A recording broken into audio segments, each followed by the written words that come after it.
Last week, Monday, at 3 a.m., my father died.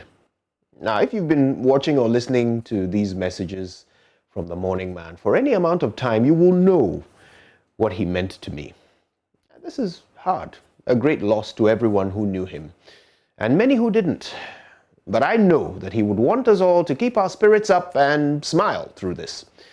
So, in his honor, I would like to share a story I wrote about him in hope that it helps you smile. Now, my father wrote his common entrance exams in Apam. It was June 1963, and my dad, well, he had a mission.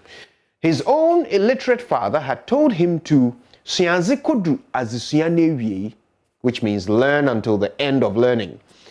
And so there was no way he was going to let the common entrance exam be the hurdle at which he fell. No, not when he was planning to run the full marathon of academic excellence. So he studied and studied every day until the sun went down. Then he would light a candle and study some more. He practiced solving equations over and over until he could do them in his sleep. And from then on, his only concern was how to solve them faster. His entire time and energy was dedicated to passing these exams. Nothing else mattered. You see, the common entrance was the exam that determined whether a young student would go on or go home. It was the differentiator, the decider between those who would grow up to become providers for the entire family and those who would become lifelong dependents, traveling once every quarter to the city to visit their well-to-do cousins who did pass the common entrance. My father had no intention of scrounging on his smarter cousins for the rest of his life. No, he wanted to be the smarter cousin. Now, the day before the exam, they were all told to meet at 5:30 in the morning to board a bus to the exam center. My father lived a fair distance from the meeting point, so he resolved to wake up at the crack of dawn, get ready, and be there in good time. He was not going to miss that bus. He went to bed early, but couldn't sleep. A mixture of anxiety and excitement kept him awake far longer than he had intended until at some indeterminate hour when he was mentally converting some ratio into a fraction, he dozed off. A far-off noise woke him up with a start. He looked through the window and noticed to his horror how bright it was outside. It certainly looked like it was no longer dawn. With a yell of panic, my young father sprung up out of bed, threw on his uniform, grabbed his pre-packed lunch of kinky and fried fish, stuck a chewing stick in his mouth, and legged it out of the house. Now, the route to the pickup point took my 13-year-old father through a notorious cemetery called Kantamkwim, which means swear an oath and cross. Legend had it that this was the site of a particularly bloody battle during the tribal wars, and for many years after, one had to speak an oath before walking across those hallowed grounds. Of course, the oath only offered you a very brief, very temporary protection from the spirits that supposedly dwelled there. So you had to chant your oath quickly and hustle across the cemetery before its power wore off. My father was in too much of a hurry to bother with oaths. He simply plowed his way through the cemetery, hoping against forlorn hope that the bus would wait for him. He got to the pickup point and it was deserted. No sign of the bus. My young father couldn't believe it. How could he have missed the most important bus of his life? His entire future had left on that bus without him. He turned to walk away and noticed the house across the street where one of his mates lived. He decided to find out from his mate's parents exactly how long ago the bus had departed. Now, when he knocked, a panicked voice from within inquired in a harsh whisper, "Who is that out there?" "It's me, Kobna," he replied. "I just wanted to know what time the bus left." "What bus?" his friend's mother asked incredulously. "Kobna Doko, it's 3:30 in the morning. Go back home and sleep." My father's first reaction was confusion. 3:30? So why was it daylight? Then he looked up and realized it was a full moon and the bright lunar illumination had created the illusion of early daylight. His next reaction was intense relief. He had not missed the bus after all. His future was still very much intact. His third reaction was amusement. He chuckled to himself, thinking of how he had rushed out of the house and ran all the way through the cemetery. The cemetery! His chewing stick fell from his fear-frozen lips. He had just gone through a cemetery at 3:30 in the morning, and he hadn't spoken any oaths either. How on earth was he supposed to walk back through the horrific place and go back to bed? I wonder what you would have done in his shoes. But my dear friends, I tell you this story because I want to share what I learned from it. You see, when you have a goal, when you make that goal your absolute priority, when you pursue that goal with single-minded urgency, all the obstacles, all the impediments, all the difficulties at which you would normally pause, probably balk and most likely give up, all the cemeteries along your path fade into insignificance. All that matters is your goal, and no hurdle is too high to keep you from it. It's only when you pause, like Peter, and think to yourself, hey, am I actually walking on water? That's when you start to sink. Most of the obstacles to our success are in our own minds. Someone has told you that startups never succeed, so you've never started. Someone told you that nobody ever gets a job in that company unless they know someone on the board, so you never applied.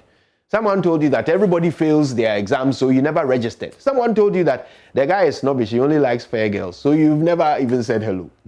Somebody told you we will never beat Galamsey in Ghana, so we've stopped fighting. My dear friends, the obstacles in our way are the ones we choose to see.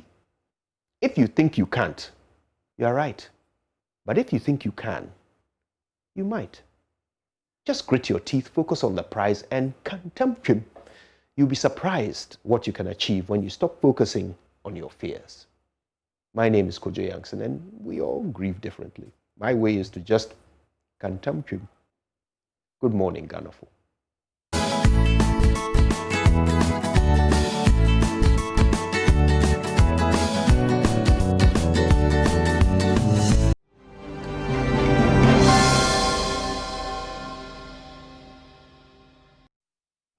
Hello, good morning and welcome to the AM News with me, Mapisa Sibidi. Now in our first story, Joy News has discovered more than 30 fully armed military personnel protecting miners pillaging the Manso forest in the Ashanti region. This is despite government's announced withdrawal of all military personnel from mining sites across the country.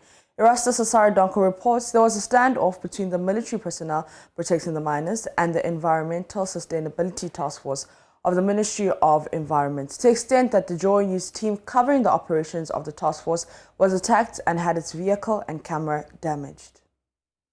The team's journey to this part of Manso and its forest saw scenes of destruction.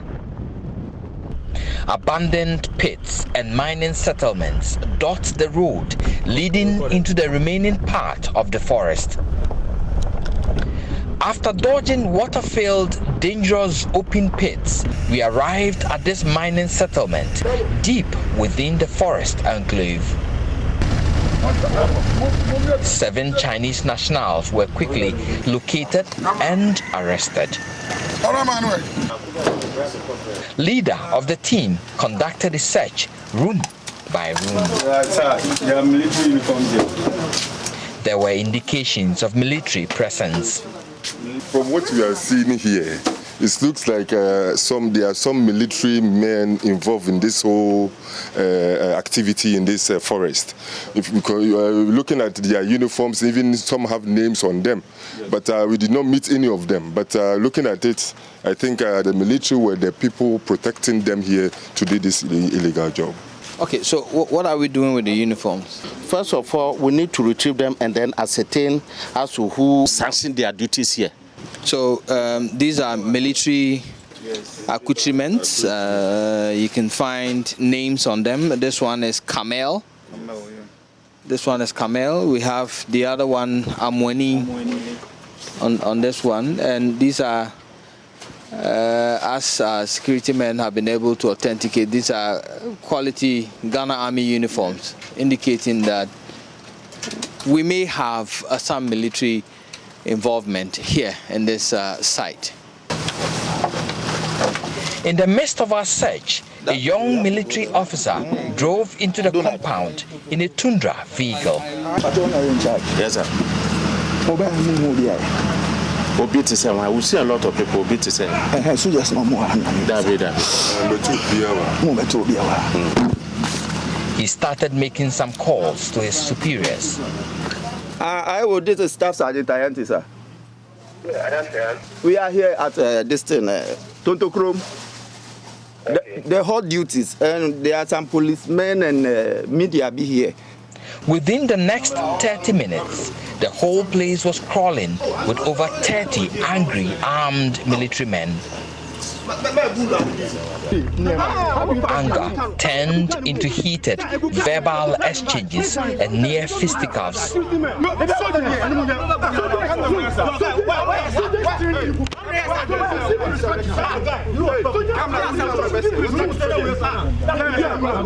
A group of physically built men with known faces from the Delta Force group also joined them. The Chinese were released. Our news team was prevented from filming anything from this time onwards as they overpowered the task force and took over.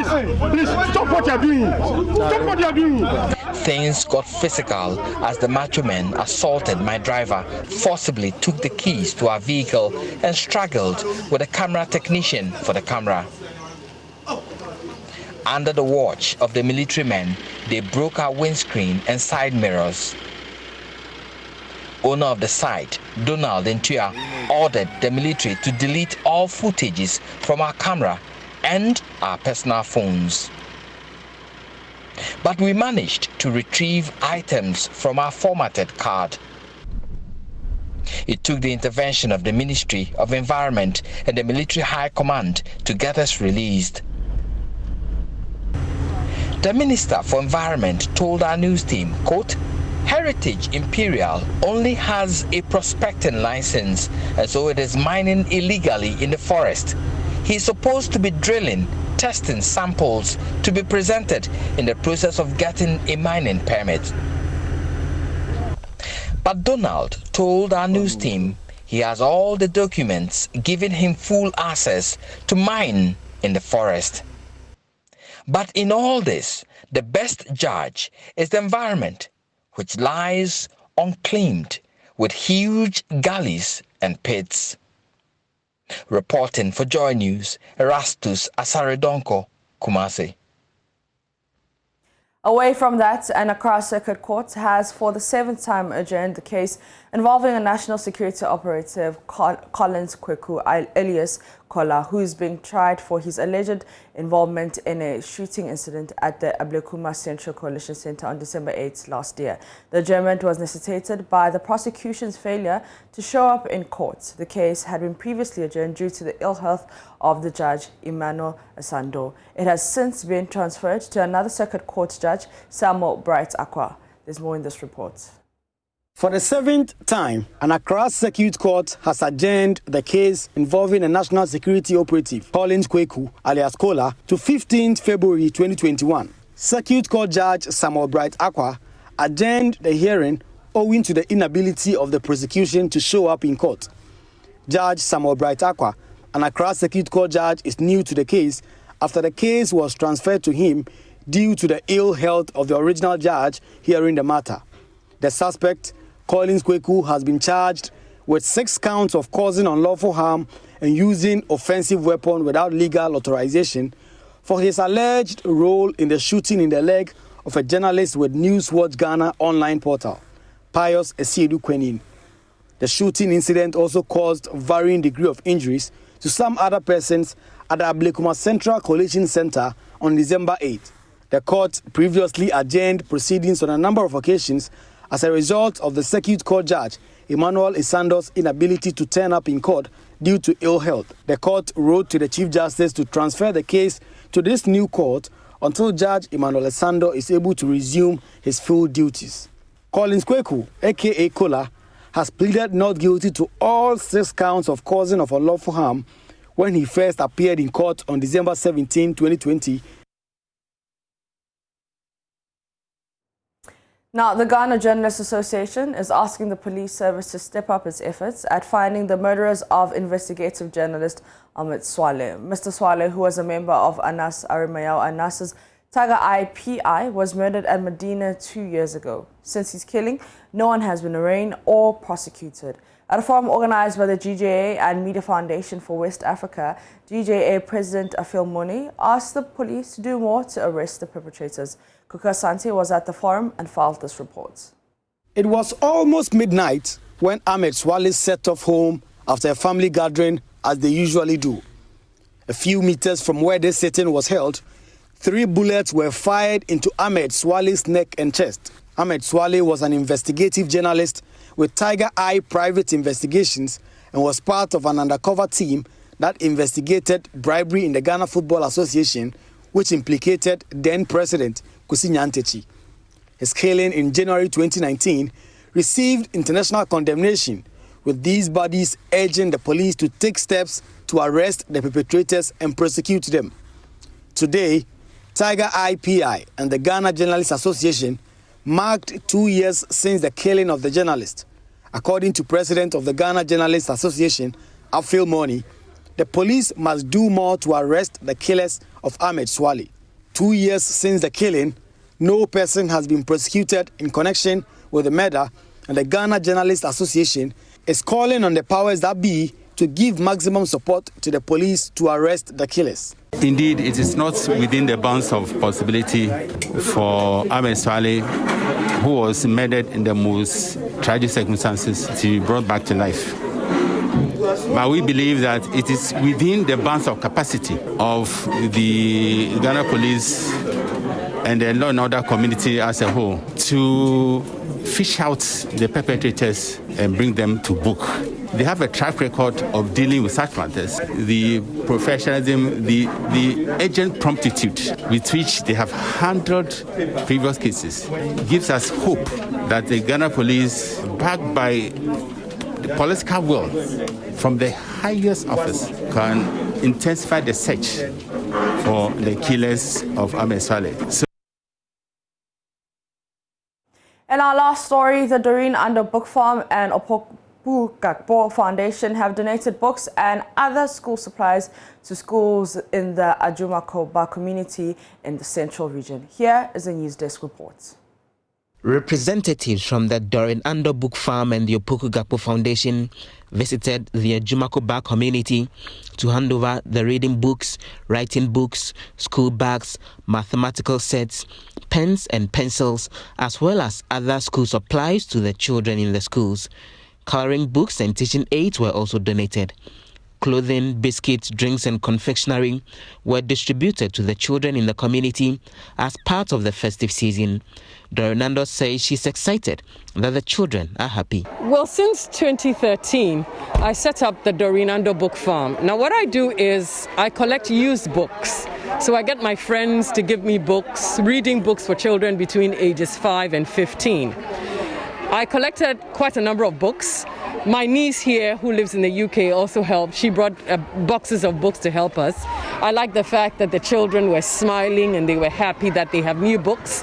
School starts in another couple of days, so for me, it's a blessing for them. And for me too, my heart is filled with joy that other younger kids will get to read and learn and broaden their knowledge. Dorinando is hopeful the donation will help improve the education of the pupils in the community. Well, I hope that the children will be more interested in reading. Now, what reading does is it broadens your knowledge. It takes you to places in your mind that you rather won't be able to go to. So for me, it will be of great help to them if they would read, try to understand, and also learn new words, and overall improve their English language, and also improve themselves as human beings, because I guess that's what reading does for all of us. Ruben Kwenu, who is coordinator of the Opoku Gakpo Foundation, said the support forms part of the foundation's overall goal to help raise the quality of education in rural Ghana and improve upon the lives of rural children. This afternoon we came to Ajumakoba to put smile and hope in this case. This is a community very deprived. Cecilia Suman, who is a community leader, expressed gratitude to the team for the donation. Mejina Ajumakoba mpenimfo ene nkwala school phone na anem edamase baby amunya nyoma books ni akeka nyoma na dos mintumpo nkeka amode bebu mofra amodachi adisua no yesaka ya genodom. The children in the community were equally happy about the kind gesture.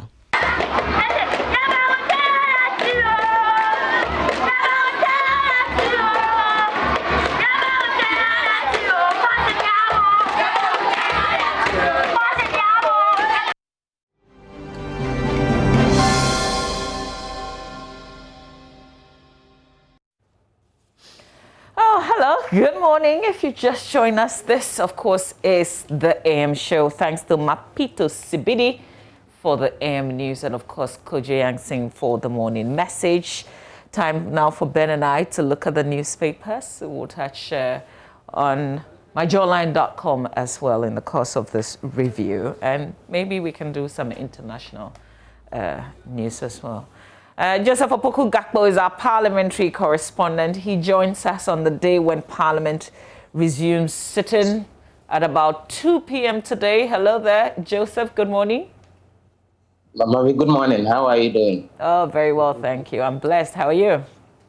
I'm not doing bad either. Okay. It's an interesting day today because, as you said, the indication is that sitting will begin from 2 p.m. Unlike the usual 10 a.m., which never happens because sitting ends up being for like 2 hours. Yes. So I will wait to see if at 2 p.m. today the sitting would actually release. Sure. And then there's Joseph. We have the second Joseph.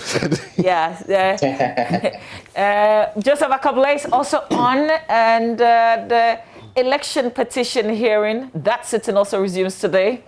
It's not a coincidence that the two of you are on. So good morning, Akabule. Good morning, Joseph, Ben, and to yourself, Mama V. I was just wondering from Joseph, Joseph, what does this mean for those who want to go in early to sit at the right side? Meaning if they decide to come at 3 a.m., then they'll have to wait for another 12 hours for the sitting to begin. We wish them the best of luck. Okay, guys, so what are the papers that we'll be looking at? All right, Opoku Gakpo has the Ghanaian Times and the Finder. Akabule will do the Daily Guide and the Statesman. So, Opoku Gakpo, why don't you start with the Ghanaian Times? Okay, I'm pulling out the Ghanaian Times news. Can Joseph go ahead? And then let me just grab my copy in a while, yes. Joseph, I didn't know what you protest. Why this protest this early in the review? I'm not finding my copies of the papers. It's okay. I'm good. All right. You found them now? I found them now. So, the front page of the Finder, an easy calm as schools reopen. That's the banner headline. Some parents express concern over rising COVID-19 cases. There's another story there about Dr. Baumia donating 10,000 Ghana cedis towards the construction of Mother Teresa Soup Kitchen Center. There's also the story there about the unresolved murder of Swally, sending message of unaccountability. And that's coming from the CPJ, which is the Committee for the Protection of Journalists. There's a story about the election petition resuming today. And then there's also the story about Afeni Martins constructing, community library in his constituency. Those are the stories. The story about Uneasy Kalma schools reopening, of course, we've all been having a conversation around that and whether we are all ready to allow our children to get back to school. In the middle pages of the Finder, there's the story about Volta region recording 37 new cases of COVID-19 with one death. Let me read to you the very first paragraph of that story. Dr. Senano Kwesi Jokoto, who is the Deputy Volta Regional Director, has been disclosing that there's been the situation where a total of 37 cases of COVID-19 have actually been recorded as in new cases, and there's been the death of some individuals in connection with that. There are other stories as well in the Finder newspaper. Government intends to issue 22.3 billion cedis in bonds as far as the first quarter of this year is concerned. Of course, our rising cases of loans have repeatedly been an issue, but looks like we're going in for more. But there's another story in the Finder newspaper that the Infantiman MP's robbery case, police await 3 reports. You know the death of Ekokwansa Hayford, the MP for Infantiman, and the story is that a circuit court in Accra, which is hearing the robbery case of the murdered Infantiman MP, has actually adjourned the matter sometime to February 8th, awaiting the report from the Ghana Police Service on that particular day. So we have that story. Then let me move on quickly to the Ghanaian Times newspaper. GPRTU descends on drivers, no mask, no passenger. It tasked members nationwide. And so looks like they're taking some great steps to protect all Ghanaians as far as COVID-19 is concerned. GJA holds forum on threats, attack on journalists to mark second anniversary of Adam Swale's assassination. That's also there. And then there's a story about the police strategizing to ensure mandatory wearing of nose masks actually happen. So not just GPRTU, but then the police are also doing some work in ensuring that Ghanaians are safe. And on the back page, Central Region Food and Drugs Authority destroys unwholesome food and other products. That's on the back page of the Ghanaian Times. And then Upper West Region Ghana Education Service undertakes back to school sensitization program. So those are the stories in the finder in the Ghanaian Times newspaper. All right. Let me come in with the Daily Dispatch newspaper. Front page of the Daily Dispatch, Mahama's lack of clarity on free SHS costume votes. That's a piece by editor of the Daily Dispatch newspaper and pollster Ben Efson. 2024 elections will be very tough for NPP, according to Obri Boahen, a deputy general secretary of the party. COVID-19 autopsy reports from the Ga East Municipal and 37 military hospitals contained in today's edition of the Daily Dispatch. Details on page 11. Okay. Also on the front page, the 7 judges to deal with the 2020 election petition. And Akable will give us some backstory because last week after the hearing, when I engaged one of the spokesperson for John Dramani Mahama, he indicated that, well, maybe the 7 may not be the same judges, hearing the case proper. Far-fetched, though, I mean, he acknowledged, but we wait to see if it will be same 7 or if it will be a 9-member panel. Also, police should force unmasked passengers to drop and walk home. So this is a piece, more like a letter that somebody by name Mami Ankoma wrote to the Daily Dispatch, and they published it. It's on the back page. It's just quite short, and it says, "Dear editor, I wish to offer a suggestion to encourage people to wear masks. I suggest that the police should stop commercial vehicles, buses, trotro, and taxis, and ask all passengers who do not have nose mask on to drop. They will then be asked to walk the rest of the journey home with refund from the mates. We should avoid a situation where we will ask the drivers not to pick unmasked passengers. It will put too much pressure on the drivers. The passengers should know what is good for them. Thank you." And that's a piece by Mami Ankoma. And I kind of want to be on her side on this suggestion. There is, when we're done with the review, I'll come back with some scary revelation about what happens to you, possibly, even after you've contracted COVID-19 and you look good. There's something that happens to your lungs, according to a surgeon. That will come up when we dig into the papers proper. Akable, go ahead with the Daily Guide. Well, it appears. So first, I'll do the Statesman, then I'll move to the Daily Guide. The Daily Statesman front page says Mahama faces Supreme Court today.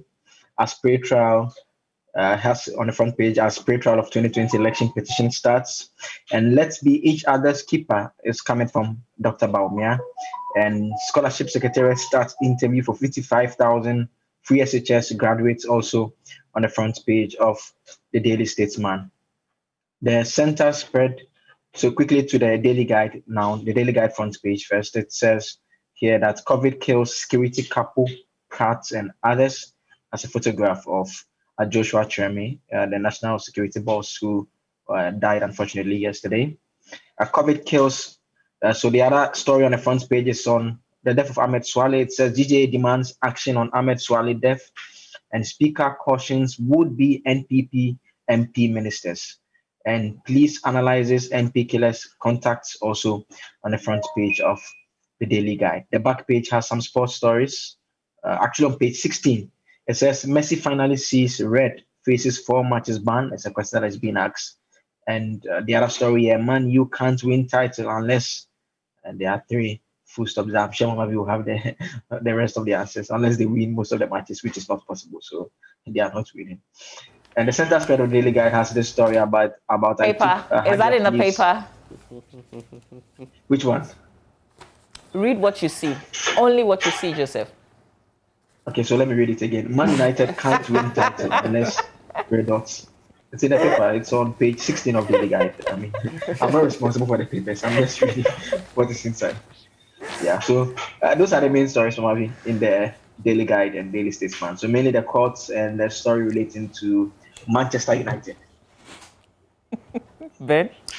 Okay, Joseph, thank you for hammering that. Thank you for highlighting it. I mean, there was a sort of coup in the studio. I don't know why, but at least let's ensure that it's in the papers and you put it rightly. Well, I'll bring up the stories in the Daily Graphic this morning. President opens 72nd New Year school today. Then pupils, students return to school after 10 months, and that has generated a lot of conversation, part of which we're going to be delving into on the show this morning. Should we proceed? Should we not proceed? And what other mechanisms should we be putting in place in the different schools to ensure that our students, our children, our wards remain safe?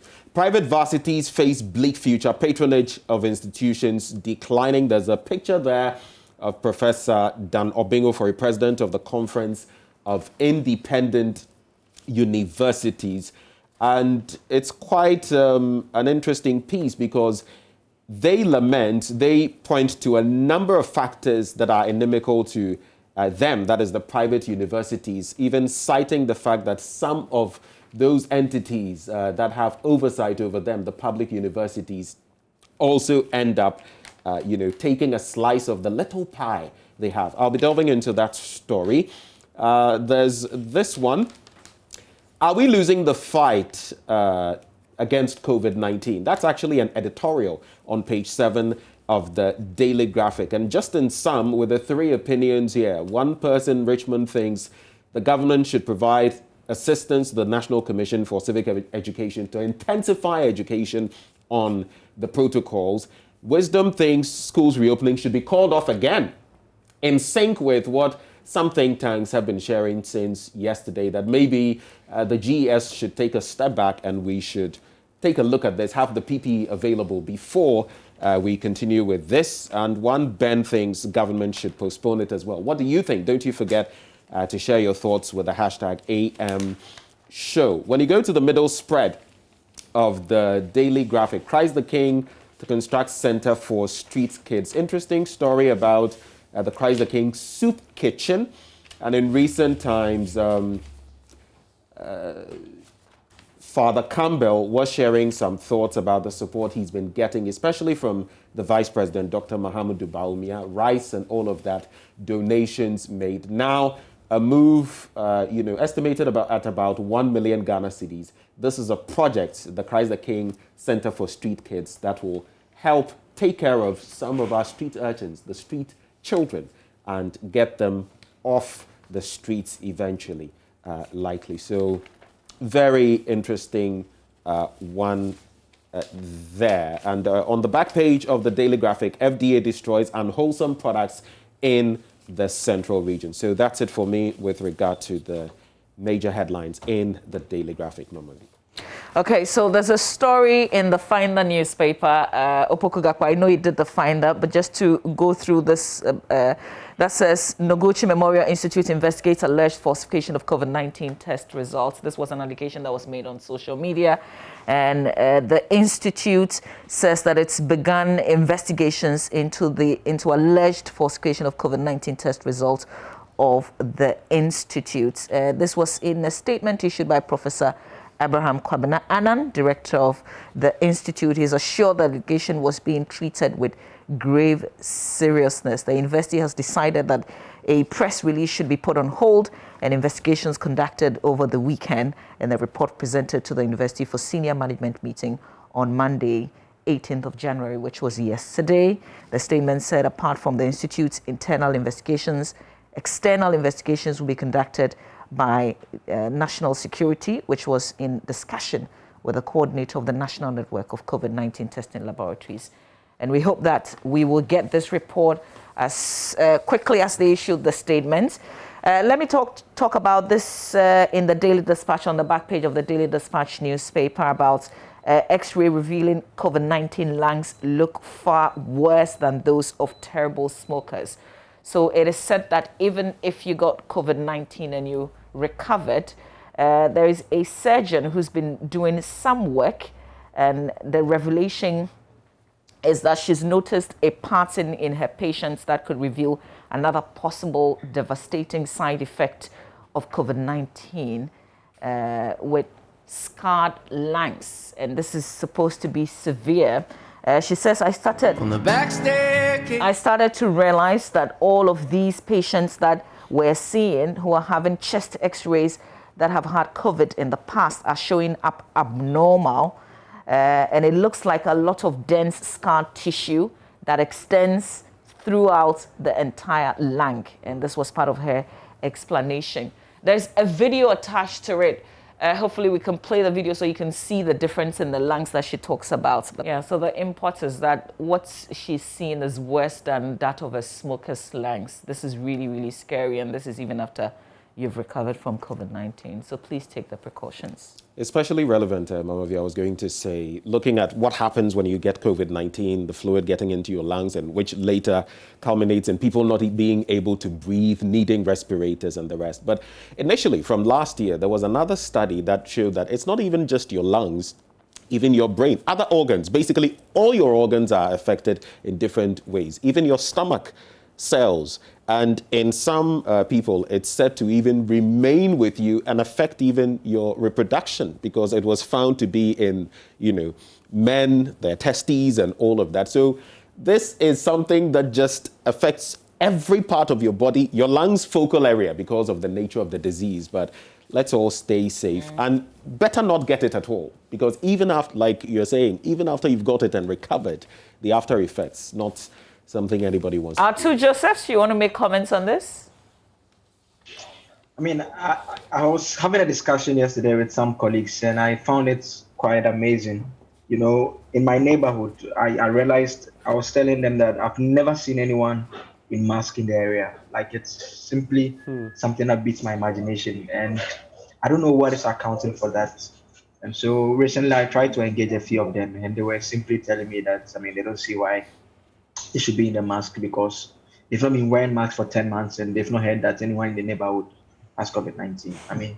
That is what people believe in. It's quite unfortunate. And the danger of it is that they put all of us at risk.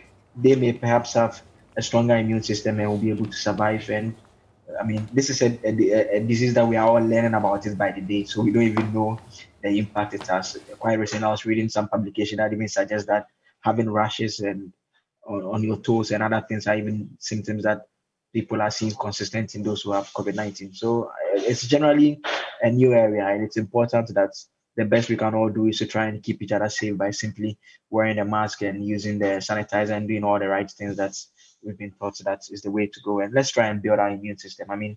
It's the best we can all do for each other. I think for most people, it goes back to that local saying, right?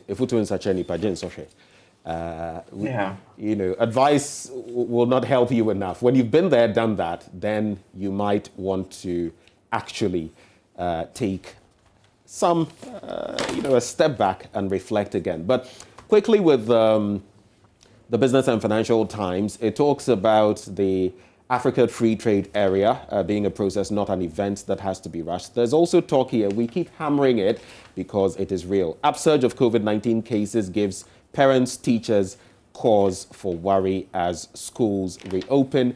It follows the same trend that we've been talking about, but we can all reduce that worry by protecting ourselves. On the back page, a bit of an interesting one there. You remember, so Japan Motors donates first locally assembled Nissan pickup to Noost. A promise was made sometime last year that the first one to be assembled locally would be donated to the Kwame Nkrumah University of Science and Technology to help them, and as part of Japan Motors' corporate social responsibility. And indeed, that has been done. So that's it for the Business and Financial Times this morning. So we can delve into some other papers. We can, but let's also open myjoyonline.com so that when it's ready, we can go through it. Sure. I know that Joseph Akable will take us to the courts. Our colleague, Joseph Opoku-Gakpo, will tell us about Parliament. Ben, what's the story that you're picking?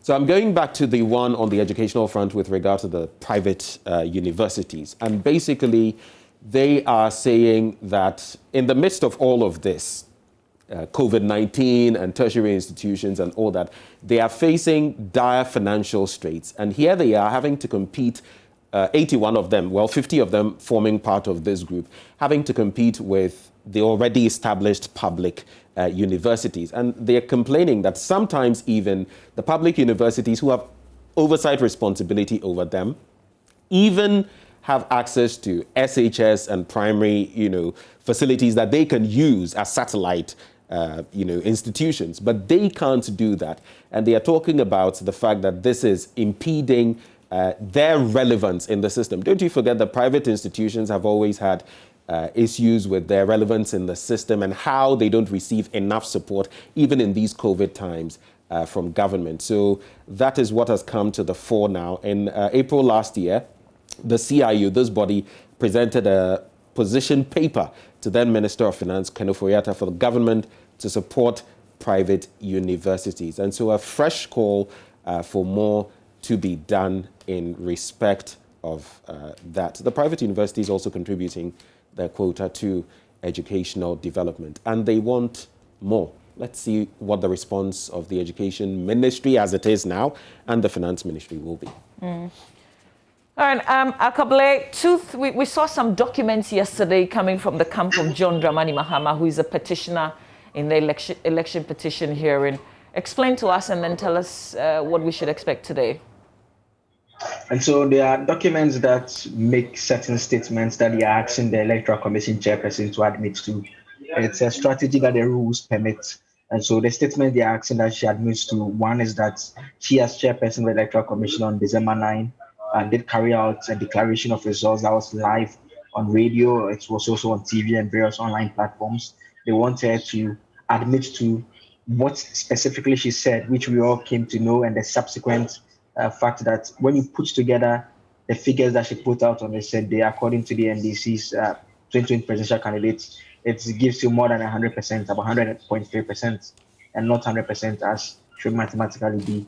And so those are the statements that they are asking her to admit to, and that since then she as chairperson has not made any other declaration. The strategy here is that ordinarily the petitioner is supposed to, by way of witnesses, lead evidence to establish facts.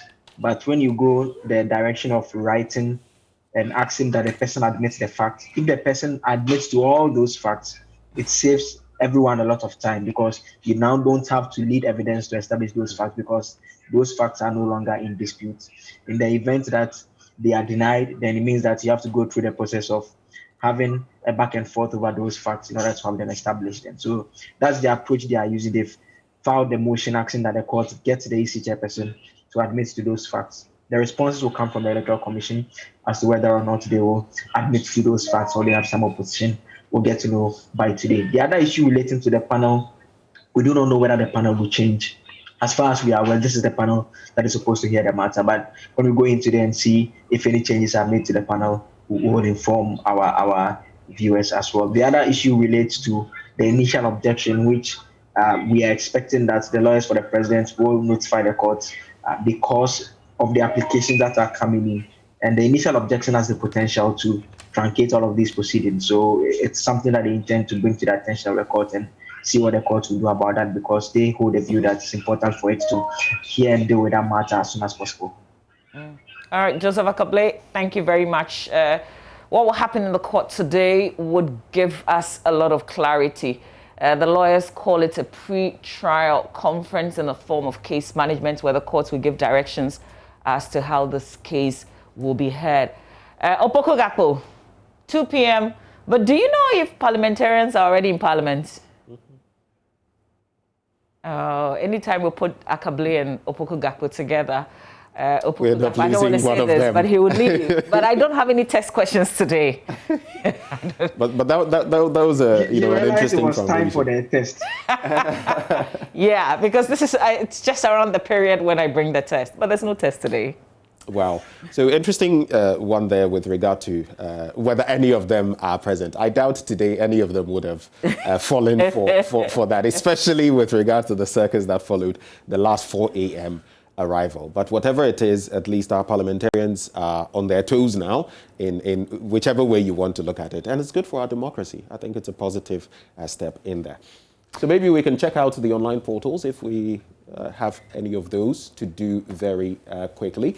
If we have My Joy online ready, Mama V, I think you can. All right, here we go with myjoyonline.com. Muhammad files motion asking EC Chair to admit to errors. That's just what Joseph Akable was explaining to us a while ago. That's our top story on myjoyonline.com.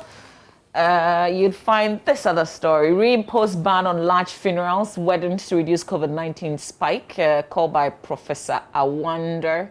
Akufo-Addo to collapse 7 ministries created in 2017 is a question. We're yet to see the makeup of his government. Parliament resumes sitting to approve membership of some committees. Really important. Akufo-Addo's security coordinator, Joshua Treme, dies. Tributes pouring as Ashesi loses Frances Ewa-Tremating to COVID-19. Don't be spectators.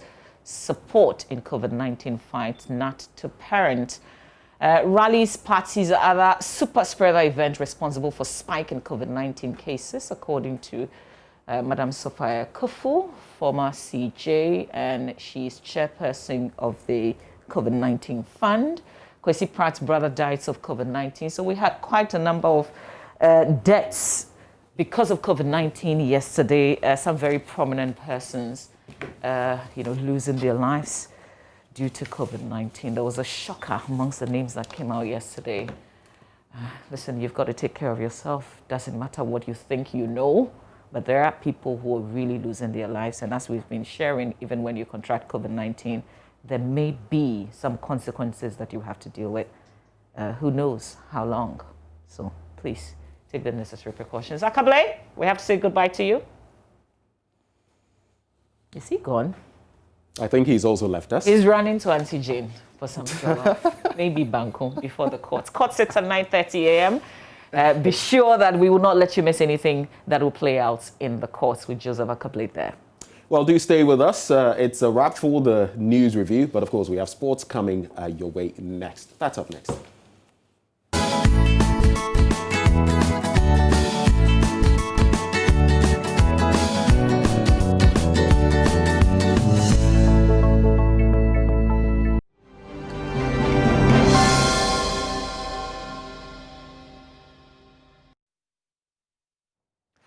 Good morning, everyone. Welcome to AM Sports with me, Muftau Nabila Abdullahi. We start from the camp of the Ghana League Clubs Association, where their politics is at its crescendo now, and chairman of that association is Mr. Kujo Fianu. He says that the club's welfare body did not get the best of his services due to number 12 and COVID-19.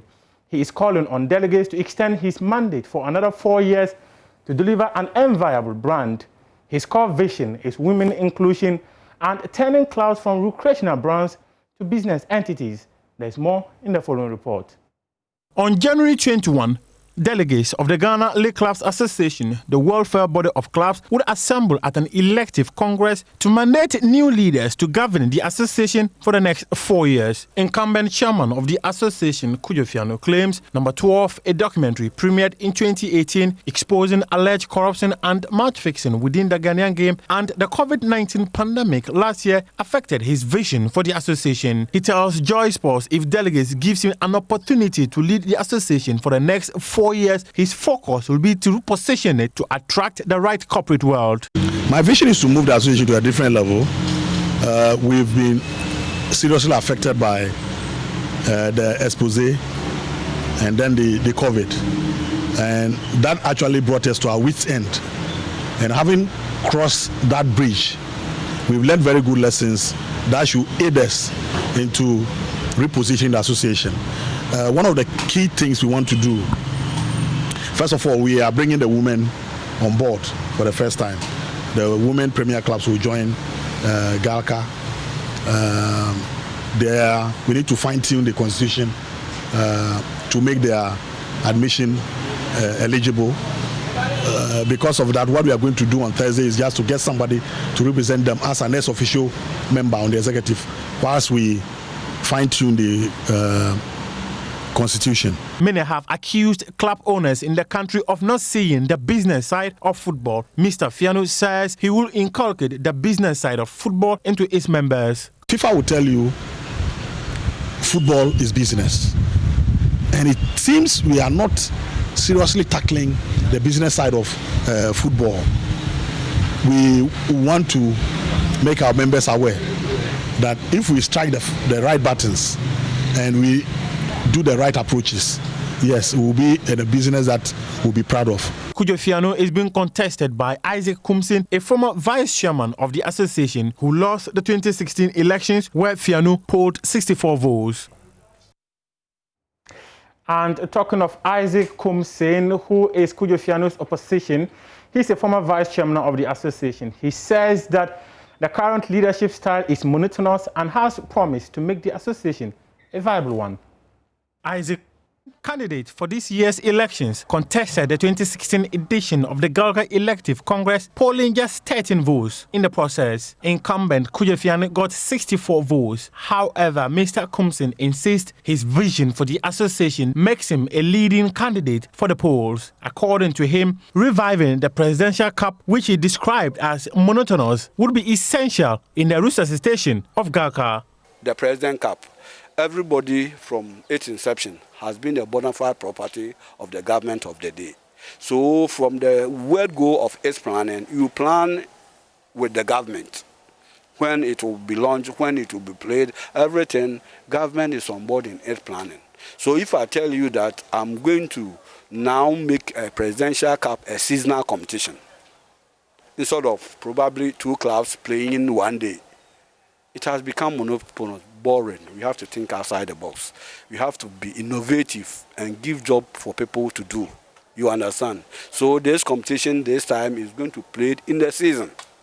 It is not going to be one playoff. Then we will play to they get 4 teams that are on the table. They are 1 to 4. Then we group them to play among themselves until we get the champion, where the president will honor that team.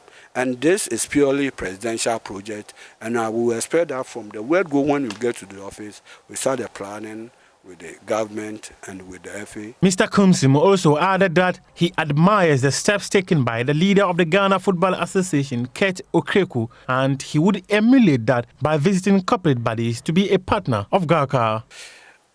My administration is going to go into a lot of partnership and sponsorship agreements.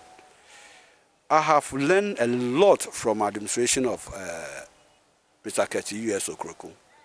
He was elected at the time where there is COVID, okay? And if you bear me witness, from the word go, he hit the ground running, whether COVID or no COVID. He opened and knocked off any door that can be a partner to GFA or can be a sponsor to GFA. I admire that move, and I'm going to emulate that move. The GALCA Elective Congress will be held on Thursday, January 21. Let's still stay on politics relating to sport, and the International Olympic Committee, they have expressly indicated that the Ghana Olympic Committee election is not linked to the Olympic Games just as other national Olympic committees, and that Ghana can have its elections unabated.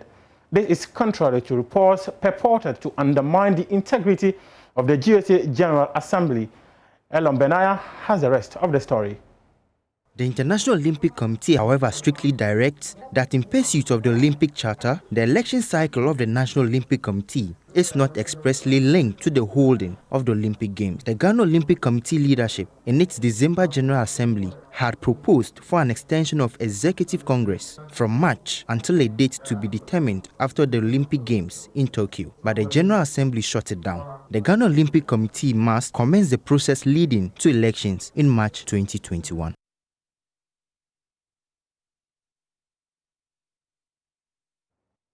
In the Olympic Committee, Ben Numansa, he became chairman or president of the association in 2017 when he won the election, beating incumbent then Professor Francis Dodu. And he wants to repeat what they did in 2016 when they went for the real games before they came back to organize the elections. But this time around, General Assembly says that, no, we are not going to allow that to happen. Now, let's move on and do something on football. And the Ghana Football Association has warned clubs that they could face disciplinary actions from the football governing body should they fail to adhere to the match-day protocols put together before the commencement of the new football season. Secretary General Prosper Harrison Addo detailed what is required by members when he spoke to Joy Sports. We continue to engage the clubs and the various stakeholders to ensure that it works fully. But it depends on all stakeholders, including the supporters themselves. I've been to the Accra Sports Stadium. You notice at the gates, people going into the stadium are wearing masks. Now they go to their seats, they sit down, and then people take their masks off and put it in their pockets, which should not be encouraged. So we plead and we urge all fans who go to the various stadiums that the mask, we've called for the mask for a purpose. So it's not only to enter, it's also to be worn during the game. I know sometimes it's discomforting, but you have to compare that with what we are dealing with. We are dealing with a very dangerous disease. And so I'll plead again to all soccer-loving fans who go to our various stadia that when you wear your mask and you enter, please don't take it off. And then when you go in, to ensure that there is social distancing as we've put in our protocol. So when you sit at one seat, make sure there's a space between you and the next person.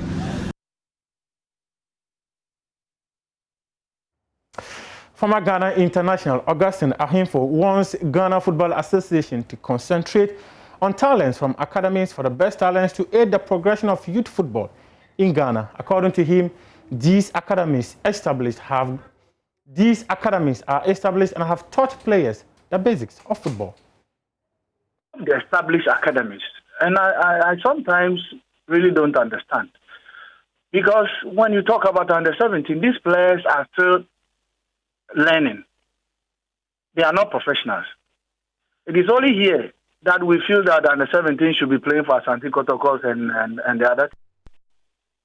But for me, as a former footballer, when the team goes and the performance is good, then like the General Secretary said, we have to build on it.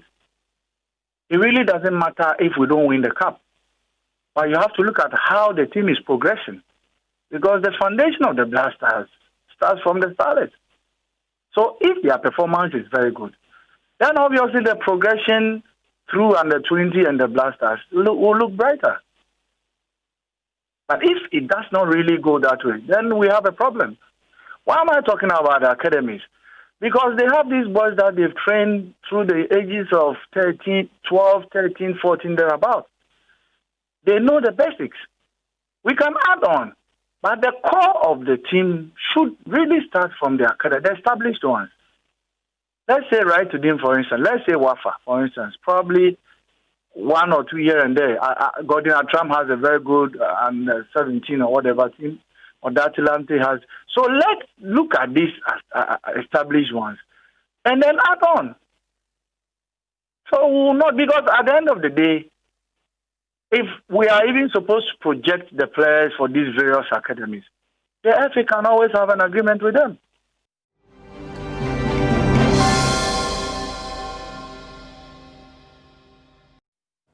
Well, hello there. Good morning again. If you've just joined us, of course, this is the AM show. Welcome to our big conversations. The first issue that we're dealing with here on our show on AM Talk is the 2020 election petition hearing.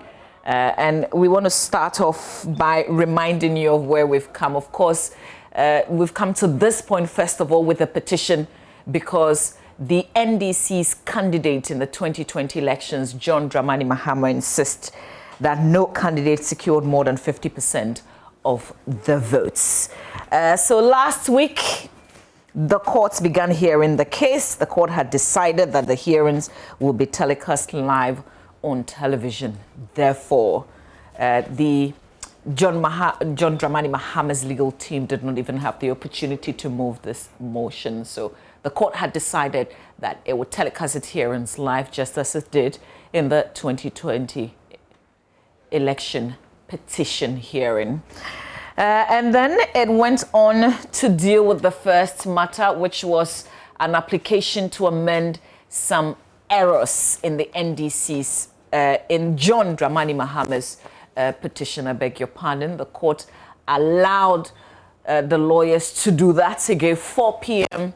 that same day to make the necessary corrections, and gave the respondent, the Electoral Commission, and Nana Addo Dankwa Akufo-Addo the following day, Friday, 4 p.m., to also make corrections if they needed to, or make some amendments. So that was basically what happened in courts on day 1 of the hearing. We'll take you through some of the issues that have come up as well.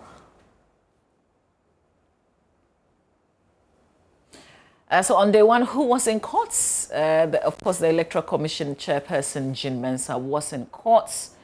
The first respondent in this petition hearing, second respondent. Okay, so Jean Mensah was in courts representing the Electoral Commission. On Akufo-Addo's side, the party that he represented, there were members of the party, the NPP, also in courts. John Dramani Mahama, the petitioner, was in court as well as his lawyers. So we discovered last Thursday that Chacha Chikata was leading his team, and Tony Litha was with him in this process. On Akufo-Addo's side, he had 4 lawyers: the lead, Akoto Ampao, Frank Davis, Kweku Estrifi, and Yao Opong. And that's the second respondent. And then on the Electoral Commission side, we saw Justin Amanuvo and one other representing the Electoral Commission. But who are the judges in this case? The Chief Justice, Justice Anin, Justice Yao Apao, Mafusao, Professor Ashikote, Mariam Owusu, Nene Amegache, and Gertrude Tokono. That's the 7-member panel that looked at the application to make the amendments. Well, let's talk about what's going to happen today. First, there are some issues that I need to bounce off my guests, who are both legal practitioners. One is Mr. Martin Pebu, who gave us some education before the hearing last week. A very good morning to you, Mr. Martin Pebu. Thank you so much for your time on the AM show. If you can hear me. Good morning, Azin. Okay, great. Good morning. And then Justice Abdullah is also a lawyer. Good morning to you, sir. Thank you so much for your time. Sorry. Good morning. I believe you are doing good. Oh, yes, I am well. You're good yourself? Thank God. As you can see, we haven't had enough sleep, so, but we are all fighting for God and country. As always. Absolutely. You haven't had enough sleep because of the election petition hearing? Unfortunately, because of a lot of other things in addition. Okay. And Martin understands that better. Okay. All right.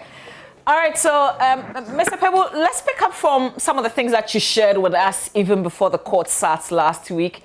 You were quite hopeful that we will have a 9-member panel.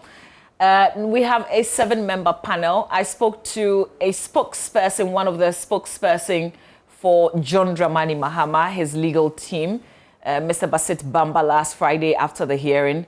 And he was thinking that maybe the panel that we saw last week, we won't see that same panel. Perhaps we will probably see a 9-member panel. What do you think of this? Yeah. It's difficult to tell for certain, because in one breath, yes, you can go with Dr. Bamba, because the last time it was emotion, okay? Yes, sometimes the panel for emotion is lower than the panel for a full hearing. So it's possible. But I'm also thinking that for certain, once the Chief Justice empaneled 7 for the motion, it's likely to remain, because it's a case of justice, and people are very sensitive to anything that changes. It appears that subsequently there are 9 that will also begin to cause some murmurs and stress here and there. So, though in theory, Dr. Bamba is right by saying that it's likely to increase, on the practical front, it's possible that it will just remain 7. Let me just get a quick thought from Justice Abdullahi on the composition of this panel, 7-member panel, not the 9 that we saw in 2012, if it remains the same. Well, we need to understand that ordinarily the Supreme Court is constituted by 5-member panel. And so unless there is a reason to reduce the numbers to 1 or anything close to that, ordinarily it is 5-member panel that sits on any matter that comes before it. The sensitivity of the issue would usually inform the Chief Justice as to the number that he ought to empanel. And we need to also remember that these are purely administrative decisions of the Chief Justice. These are non-legal issues. And so you cannot even contest it when the Chief Justice empanels his members. He has complete discretion as to how to empanel his people, when to empanel them, and at what point in time to bring one person on board or the other. But of course, from the previous 2012 election petition, having had 9 members, I would have thought that for the purposes of experience, we would have had almost the same people or those who are presently in office, and then also the same numbers or even more, just so we have multiplicity of views with regards to the judgment when it's finally delivered. Because you need to whip up the entire nation behind you by way of trust, by way of confidence, and also by way of how would you call it? The consistency. And so I indeed expected a 9-member panel made up of largely those who were members of the previous panel, that is the 2012 panel, and then a bit of the new justices of the Supreme Court for the purposes of the experience and other things. So I do not foresee a major shift, but for the sake of consistency, as Martin has said, it is likely that we have the same panel hearing the substantive issues. All right, let's go to some of the developments that have come up, and I'll start with you, Mr. Martin People. We've seen requests to admit facts stated by Jean Mensah, the EC chairperson, in the declaration of the presidential election result on the 9th of December. I wonder the purpose of this request to admit facts that John Dramani Mahame's team has put forward. Can you explain that to us? Okay, so basically, what it does is that it serves some 2 interrelated purposes. One, it makes it very clear in the mind of the opposing party. So when they say request to admit facts, if they ask those questions, so when you admit, okay, it's very clear that yes, this is the answer. So let's say for the, you say hypothetical example, so that I'm not talking about the one before the court. So let's say the Mensa, you have the elections on the 7th of December. Is that correct? So in such a case, when the answer comes, yes or no, we will know for sure that, okay, on this particular question, this is the answer. So we are very certain about it. So when it comes to cross-examination, they are not likely to repeat the same questions. So you see that it begins to serve the purpose of narrowing down the trial. don't forget, we have just 7 days for the trial. 7. 1, 2, 3, 4, 5, 6, 7. As compared to the last time, the 2012 election petition, when we had several months for the trial, okay?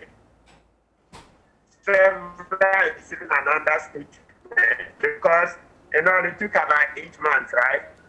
And I put it to you, took at least 4 months of it, if my memory serves me right. This time we have just 7 days. So the request to admit acts in cross-examination. You remember the last I was saying that this time the judges are likely to limit the lawyers in the cross-examination. They give them, okay, say 3 hours, 2 hours, and so on and so forth. So that is why this tool is being deployed to ask certain questions and get certainty on them. Then when it comes to the cross-examination, those, they may be asked in parentheses, but they won't be the major thrust of the cross-examination. Ms. Abdullah, is there something more that you want to add? Indeed, yes. As Martin said, usually when you have these interrogatories served on you, the whole essence is to avoid the ambiguities that is in the minds of those that have been the parties to the suit. Whenever you are served with this, anytime somebody intends serving you with this or serves you with this, it clearly tells you that there are certain information that, for instance, in the petition, that are either not clear to the person serving you with these interrogatories, or for whatever reason, he does not want to belay that point, and so he wants certainty and clarity on that, and it avoids all forms of doubt.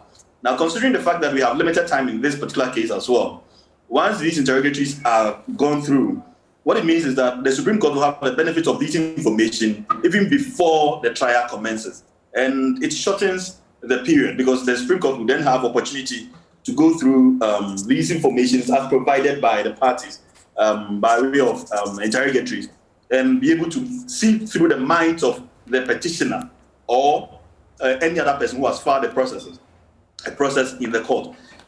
This way, some of the issues that possibly would have come up during cross-examination would be shielded because really they would have had information ahead of time. And so it limits the unnecessary questions. Now, we should remember that at cross-examination, lawyers are at liberty to ask anything on planet Earth. And some of them may be unnecessary, others will simply target at getting you irritated and so give the wrong responses. And of course, that would inure to the benefit of the person asking you these questions. And so it is in view of all these facts that it is advised that if you can take advantage of interrogatories, then why don't you serve questions to the parties to the suit? And then if they admit of them, then those ones would be shielded. Then the most important ones that possibly are contentious would be addressed during the cross-examination. So indeed, this is a very important exercise, and I'm happy the parties are taking advantage of it because it will fast-track everything ahead of us come maybe next week or today. Okay. Mr. Pebble, would the Electoral Commission necessarily, do they have to respond to this? Do they have to admit to these facts? And we're going to open my John line in a bit so that we can roll out some of the facts that John Dramani Mahama's legal team is, putting out for the Electoral Commission to admit. Mr. Pebble. Yes. An answer must be provided for each one of those. Very, very critical.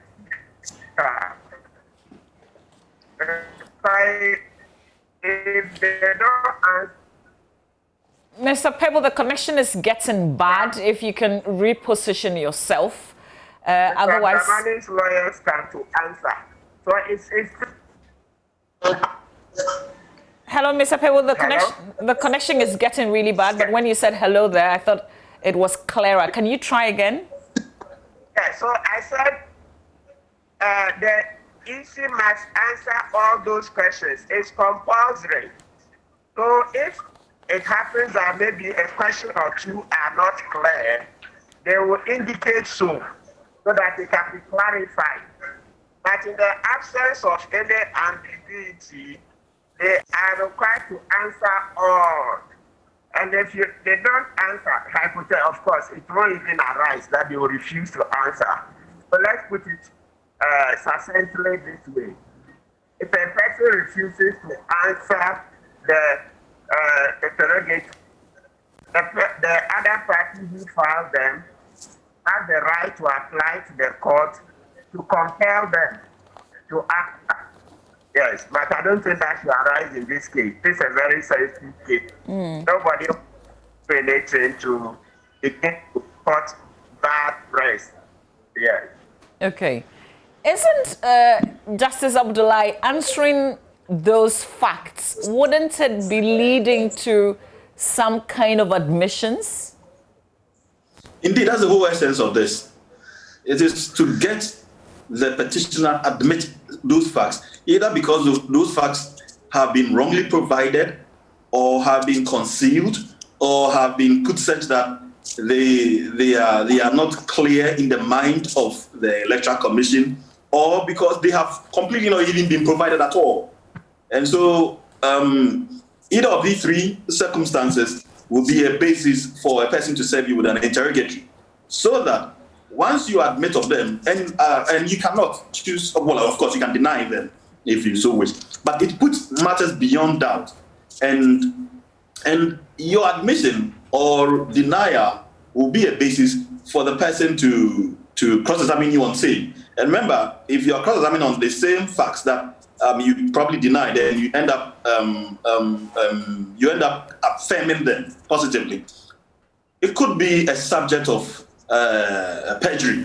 It could be a subject of perjury. So we need to remember these, that court processes are not simply matters that you go and possibly just lie your way through or mislead everybody else on.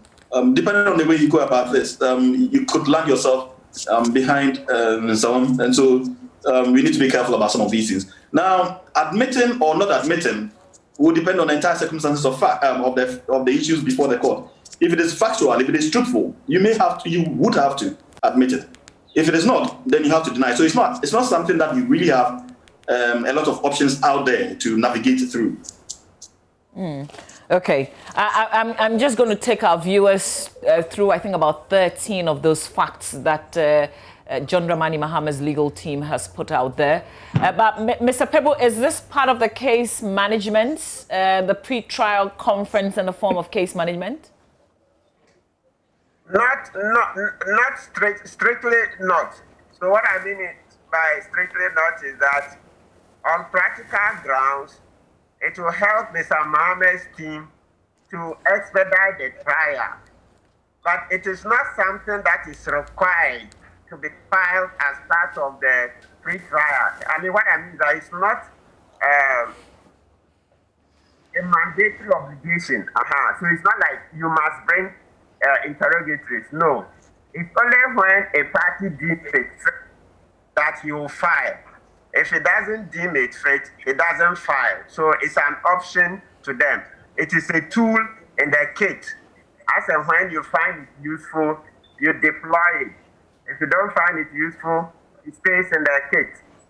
That's the whole point. But bottom line, it will help in the expeditious trial of the case, since it will cover certain grounds ahead of the actual trial. Okay. How about the initial objections raised by the two respondents, the Electoral Commission and Nana Addo Dankwa Akufo-Addo, essentially saying that John Dramani Mahama doesn't even have a case at all, so don't bother yourself going into trial. Justice Abdullahi, I want you to address that. Where would we find that being heard? Is it today?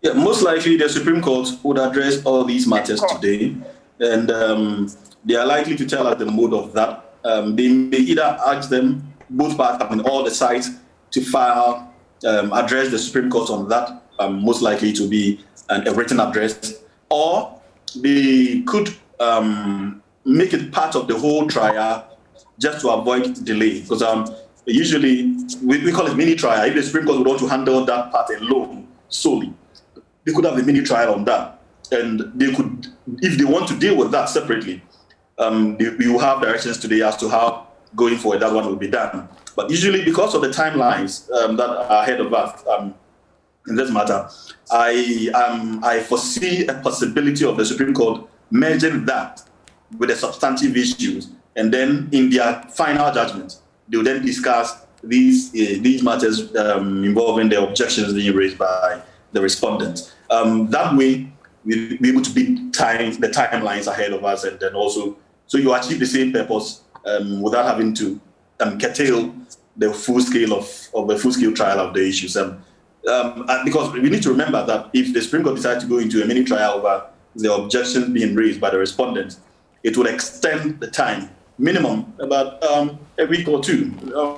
And I say a week or two because usually it would have been more. But the way the Supreme Court is handling this matter, I do not foresee an extended time as lawyers would always have. Otherwise, mini trial could even take you a month or more in a regular, normal trial of cases. But I see this going maybe a week or two. Maybe if the Supreme Court doesn't want to extend the time by adding this 1 week or 2 weeks for the mini trial to be conducted, then we are likely to see a measure of both. Of both, and so that what that would mean is that we go through the entire 7 days of having our trial, cross-examination and examination in chief, and blah blah blah blah, and then on the day of judgment, having delivered their judgment either orally or in writing, then they would indicate how they treated the issue of objection. And benefit, I'm sure viewers and all those who may be interested in reading and knowing how the objection was treated would have that answer in the final judgment of the Supreme Court. So these are the two options available to the Supreme Court. One of these options, the Supreme Court will be exercising today for all of us to benefit from. I want my viewers to be on the same page with us. So this is what, the fresh document that I talk about in terms of what John Mahama's legal team wants the Electoral Commission to admit. And Mr. Pebble, you can help me out here. I see that some of them are very basic in terms of, and they facts, obviously. So if you look at that, the purported declaration of the presidential results of 7 December by Mrs. Jean Mensah, the chairperson of the Electoral Commission on the 9th of December, was broadcast live on radio, television, and other electronic media. There's also the bit about the video and audio recording of the purported declaration that they attach. If you go down, the chairperson has made no other purported declaration in respect of the presidential election result of 7th December. And then also the errors that were made in that declaration and the subsequent correction that came up. And then you would find that John Dramani Mahama's legal team, they've put those figures together and it comes up to what they still maintain, that nobody got 50%. Nobody got 50% or more of the total vote cast. My question to you really is that, aren't some of these pointers obvious facts, or this is a layperson talking? So I don't know what I'm saying. No. It's a very important point you've raised. But you see, when the lawyer asks you a simple question, so simple that I think is a no-brainer, that is the time you ought to be very careful. Very, very careful. So let's see the example of the one that says that the results were broadcast live on TV, radio, and so on and so forth. So what I can foresee sitting here is that, subsequently, they adjusted the results. So that is what this question is aimed at. That, so you told the general public, these are the results. Then you say yes. But then it turns out that later, you kept adding numbers and adding numbers.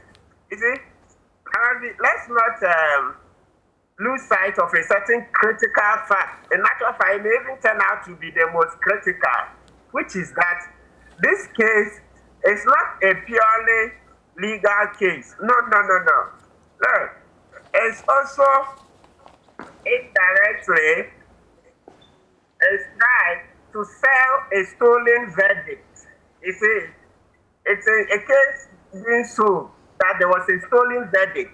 So for the layman, when you repeat over and over, that the EC first brought out A as a result.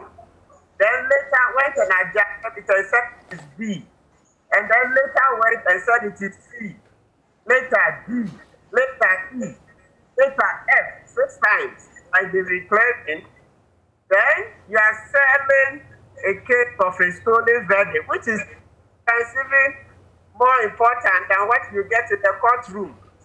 So that in future, this same electorate, they think that let us take up to Mr. Mahama. Well, don't look at it that, oh, this is obvious. No. Number one, it will discredit the EC. And then number two, Mr. Mahama will get a lot of goodwill with voters. And that is where the critical is really getting goodwill in the mind of voters tomorrow. Very, very revealing what you've just said there, Martin Pebo.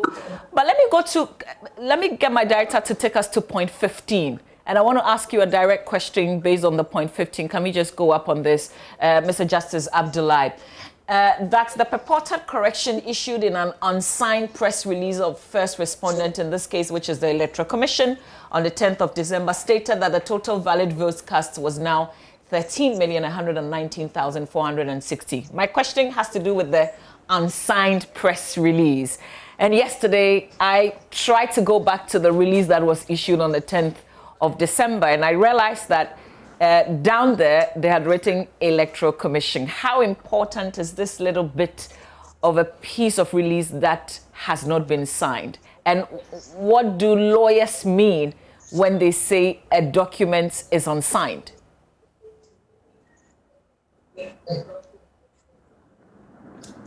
Well, clearly, this goes to the validity of that particular document. That is the whole basis, whether that document is actually coming from the Electoral Commission itself or not.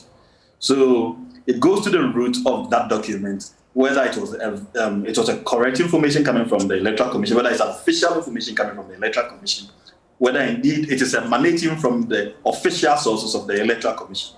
So that should be understood beyond doubt, that the references there are an attempt to cast doubt as to whether indeed that press release came from official sources. If it did, then clearly there are issues with regards to the numbers that were put out there via that press release. If it did not, then there may be other question marks. Now, we need to understand this also from the perspective of admissibility of evidence. If it turns out that because it is not signed and the letterhead can be manufactured, if the use of these languages, words, would then make it, if the Electoral Commission admits of this, then the Supreme Court can have it admitted as part of the evidence if the NDC decides to tender it in evidence. Otherwise, it will be difficult for that document to be tendered in because the sources may not be known. If the source is not known, it cannot serve the purpose of any evidential rule in the Supreme Court. Okay. Because any document purporting to come from an official source at least have to meet basic requirements. That's i.e. letterheads, stamping, signing, among other things, and the designation of the persons even signing. So the references to all these unsigned documents, blah, blah, blah, blah, are to tell you that they do not even believe that that document, that press release, is an official press release of the Electoral Commission. And so if the Electoral Commission actually believes that it is indeed their official document and it's coming from them, then they'll probably have to admit of it so that that can also be tendered in evidence. This is turning out to be fascinating. Mr. Pebble, would it matter then, if you agree with Justice Abdullahi, that would it matter that if you go back into history, the Electoral Commission has always released its statement in that manner? Would it matter? Yes, it does. So that because it has a track record of releasing its statements to the public in that manner, the EC would then say, yes, this is true, it's our statement, so that no issues will be raised that, oh, this is a letter that has not been, or a statement that has not been authenticated, it's not been signed. So once the EC admits that, yes, the letter, unless the press statement is true, EC issued it, then it means that all doubts are cleared, and any person who seeks to tender it in evidence will not have any challenges. So, Mr. Pebu, when should we expect a response? I mean, how are things going to play out today with this fresh motion, and then also the initial objection being raised by Nana Addo Dankwa Akufo-Addo and then Electoral Commission? Okay, good. So today is pre-trial, okay? So because we don't have much time, I can foresee the Supreme Court giving the respondents the time within which to respond, and very quickly, yes, so that we don't lose time, because today they would also most likely give them directions as to when to bring their witness statement and the physical evidence. So, for example, the pink sheets and all those, right? Because remember, today is 19th of January. So today is the 20th since the case started. And we have just 42. So if I said the 20th because I think the issue was served on the 31st of December. So if you add 31st to today 19th, we have 20 days. So it means that we have 22 to go. We don't have much time left. And you know, strictly speaking, by now, the trial should have started. Because from the 15th, we should have started. So you see that we've lost some time. And I've said it previously elsewhere that, you know, these judges, they are very good at what they do. So it's most likely that they will yield part of the time given to them by the CI 99. That is the amendment that was made to the law. They will yield part of their time to the lawyers so that the trial can be conducted. Under the CI 99, which is amending CI 16, the judges have 21 days to return their verdict. And then we're on day 20, the date for the trial over. So inevitably, the judges will give part of their time to the parties to conduct the actual hearing. I'll put it to you. You and I were not here and all that. So what I'm saying is that all of this, considering that we've lost so much time, all of this will be decided today. Okay? And let's also quickly point out that, please, much as the 42 days is being stated in law, it's also been held by the Supreme Court that if you're given a time to come out with judgment, and that time passes, let's say it elapses, doesn't mean you cannot bring the judgment after the deadline. So what I'm saying is that, look, if at the trial it turns out that very critical issues of evidence have to be addressed, so much so that we have to go a bit outside the 42 days, that should not cause an alarm. It's better that we discuss the law dispassionately ahead than for us confronted where there is so much little time left for the judges, and yet because the 42 days is stone in our minds, it looks as if it is cast in stone. It is not cast in stone. If certain events beyond our control occur, the case can go beyond 42 days. Just the last bit before I let you two gentlemen go, Justice Abdullahi, there's also a motion that we're told, based on the face of the document that we've seen, will be moved. And I want you to explain that to us. And that's proposed persons who will be interrogated and the questions. What does this mean to the process? Typically, this shouldn't be a motion because, as Martin said, today is for directions, and so the Supreme Court will be giving direction as to all the persons who they intend, the parties would yield the information as to how many witnesses they would want to call and how and when. All these things will be decided today. And so for a person to file a motion in this manner, it clearly tells you that whoever they intend to be held before the Supreme Court to give evidence is a very important person to their case. And so they are looking at a situation of having to subpoena that person in case the person does not wish to come.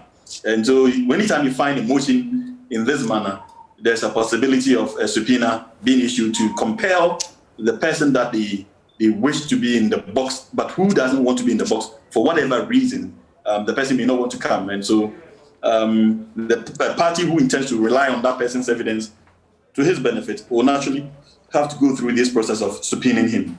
But I do not know why they have to file the motion at this moment. Maybe, of course, being in the suit, they know more than those of us outside know. They know who can better their case for them if the person gives evidence, among other things. This is the only reason why you find a motion like this being moved. Okay, I'll let you have a say on this, Mr. Pebu, but I'd like to read some of the questions. And will this be questions that they will be asking the persons who appear? So, for instance, was there practice in previous presidential elections in the Fourth Republic of collated figures from constituencies being received in the strong room at the headquarters of first respondent, in this case, which is the EC, in the presence of agents of candidates? Let's go down and run through some of them. Was that practice described followed in respect of the December 7th elections? Is the 7 December elections the first time regional collation centers have been interposed? How were results transmitted from the constituency collation centers? How were results transmitted from the regional? Point 6 is crucial. Did the National Communication Authority facilitate in any way the transmission of results to the headquarters of the Electoral Commission? When did Mrs. Jean Mensah, the chairperson of the commission and the returning officer of the presidential election, first realized there were errors in figures she had announced in her declaration of 9th December? How did she get to realize there were errors in figures she had announced in her declaration of 9th December? And there are other questions. If you go to my Joe line, you would see this document. Mr. Pebu, how important is this? And are you surprised that this is coming up at this time?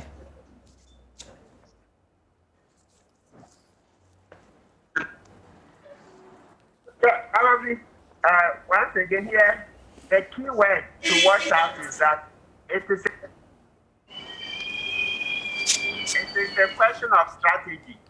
Because we are not in the NDC or Mr. Mohammed's situation room, trust me, some of the things we say, we can't get them right. Yes, because you see, because they are in charge of their case, they know best some of the strategies they want to deploy to their best advantage.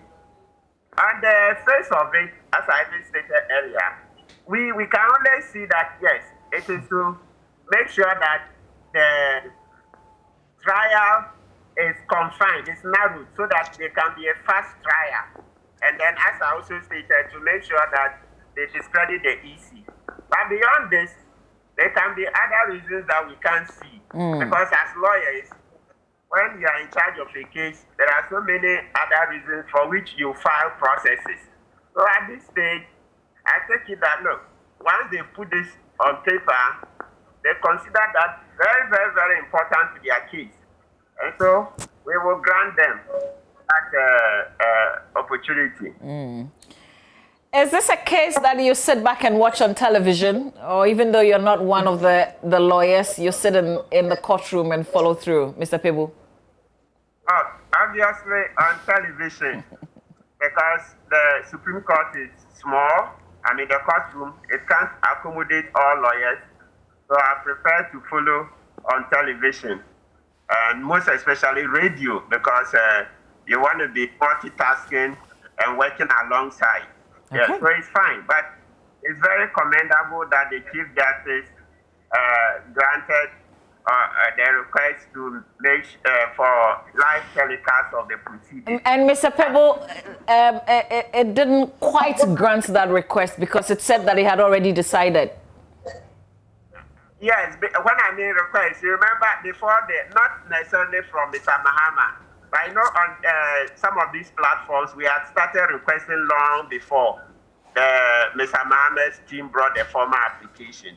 If you check, I think on various media that I was interviewed on, we kept asking for. So at least, as for making requests for this, so many people did before nothing turns on it. At least factually, a lot of people made some requests before maybe it's just the nature, because it was not yet time. The Chief Justice was not bound to come out and say he's granting or not granting. All right. Well, Mr. Pebble, good to know that you're following closely so we can have conversations in the future. I thank you for your time. Justice Abdullahi, how would you be following this process? Are you in court? I'm not in court at the moment because I'm supposed to be in court in the afternoon.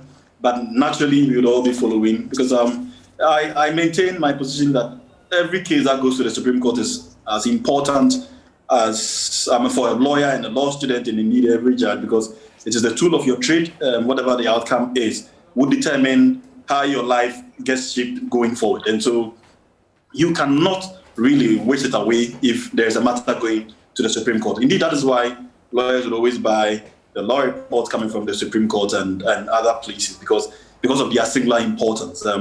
They determine the entire laws of the Republic. And your reliance on issues coming from the Supreme Court is the best way to earn a good living. And so, for me, it is important at all fronts. Whichever angle you take it from, you have no choice than to follow it and then see the outcome. And for the purpose of education, and indeed also for the purposes of shaping the law. Fantastic. Well, thank you for doing this and not charging us, because our viewers, of course, would like for the issues to be broken down. So we'll have conversations after this hearing today. Thanks a lot, Mr. Justice Abdullahi. He's a lawyer. We also had Mr. Martin Pebble, who is also a lawyer, usually taking on human rights issues. That's our conversation on the election petition hearing day 2 today. It would start from 9:30 a.m. and we will be bringing you that live here on our show. But from the courts, let's talk about another issue that all of us are involved in, the reopening of schools. Some of our children went to school yesterday, and some of the stories that they told us as parents, some unbelievable, some of the young kids even saying that they can conquer COVID-19. Teachers threatening to call police just so children can wear their mask. Very interesting stories coming, but this is no joke at all.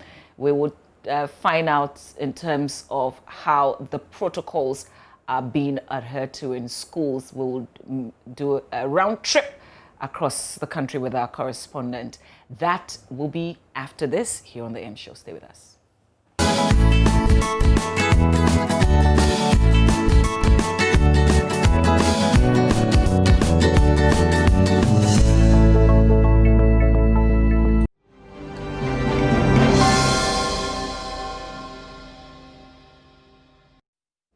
A warm welcome back, and these are momentous times we find ourselves in. Education, and on the other hand, we have COVID-19 ravaging the entire world. Schools have reopened, but what is the way forward? We're going to be delving into that as we bring you live reports from across the length and breadth of our country. And, of course, we'd love to hear from you. Don't you forget to reach out to us with the hashtag AM Show, Facebook, Instagram, Twitter. We've put posts out there. Do respond. Let us know what you think, what your thoughts are as a parent, as a student, as a teacher, as whoever, a concerned Ghanaian.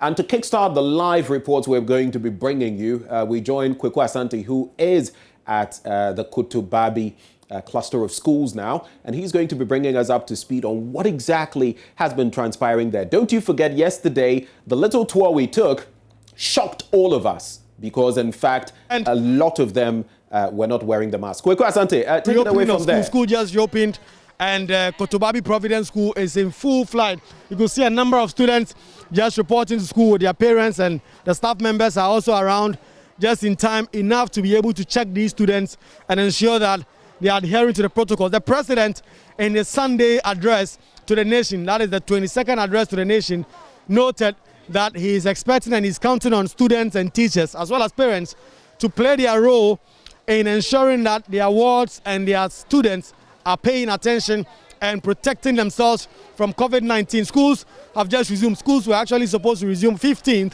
of January, but these students were supposed to use this period to prepare themselves and come back to school. And so here at the Kotobabi Providence School, so far you will notice that the COVID-19 protocols are much in place. They are checking all those. So we'll go to some parents shortly. We'll speak to some students as well as some teachers who are around and ensuring that the students register. When you come in, you are giving unique numbers and all. We would ask some of those questions and see how that is going. So, hello, sir.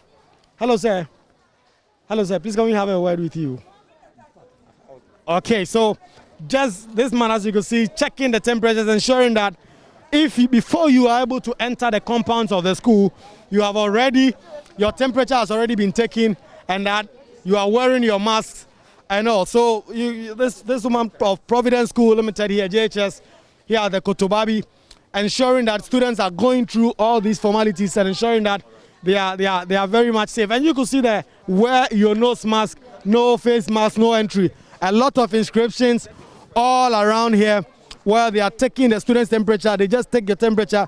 They give you a paper indicating the temperature as they check from the thermometer gun. And so a lot of things going on very much. And you can see the Veronica buckets, 2 of them here in sight, and a lot of others also in there. So here at the Kotobabi Providence School, all these are much in place. We'll try and talk to some of these teachers and parents and see how well they are preparing and how well they are receiving these students for this academic year. Students have missed a lot of time in the house. They spent close to 8 months in the house since the president closed schools in March of 2020 due to the outbreak of the coronavirus, and most schools are now returning to school. So the queues are forming. A lot of students are coming in.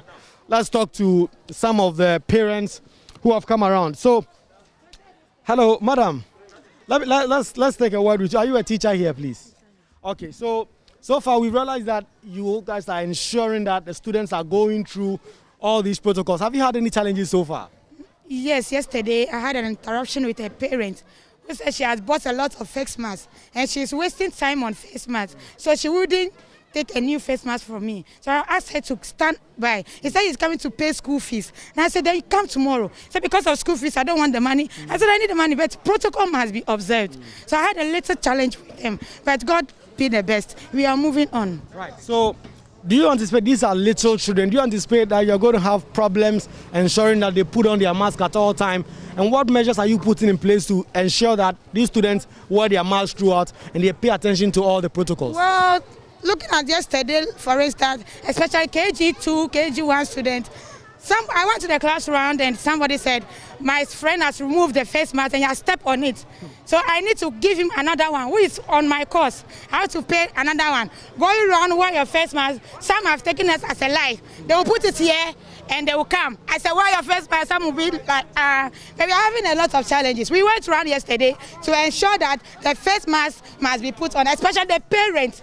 The parents, we are very difficult to handle with the parents. So we are pleading that the parents should also observe the protocol so that our wards can also observe the protocol. Right. Thank you very much. Right. So this is a teacher here at the Kotobabi Providence School, and she is telling me some of the challenges she had yesterday of a parent who was coming in and saying that they were not going to put on a mask because they've bought a lot. And so you just saw this kid, in short, putting on her mask and ensuring that all the protocols are taken. We wanted to speak to some of the teachers taking care of the thermometer guns and ensuring that all these students are checked. But of course, parents ought to know that they have a responsibility to play in all this. And so if you are coming in, you must ensure at all times that your children are masked and you ensure that they are paying attention and washing their hands and going through all the protocols. Okay, so we will speak briefly to some of these students. Hello.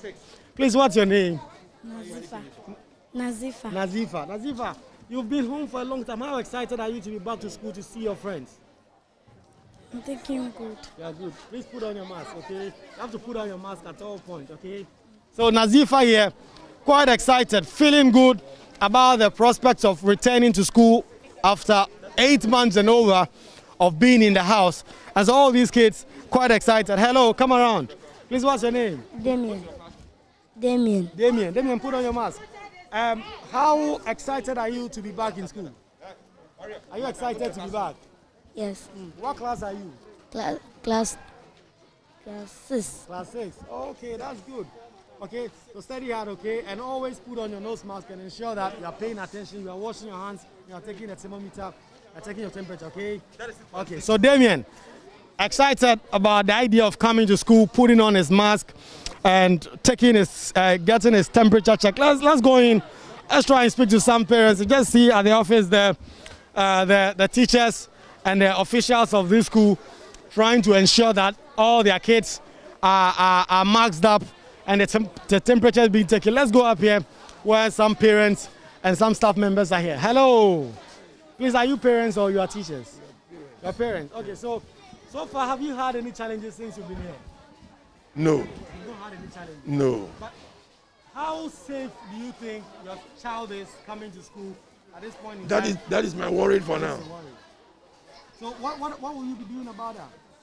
I don't know what to do because you can't ensure this one to keep the nose mask on all the time. He's a child. She's a child. You understand? As you leave her now, you don't know what she's doing in the next minute. Since the teacher is taking care of about 20, 30 children, you cannot make sure that everybody has their nose mask on. So I don't know. But have you had a word with her? Have you tried to talk to her and say that this is the situation we all find ourselves in and try to put this on? It will always be children. You will say, they will say yes. But you leave, they will do another thing. You see, that's my biggest problem. Right. But I hope God will help us. Right. So this parent here just bringing his girl child to school.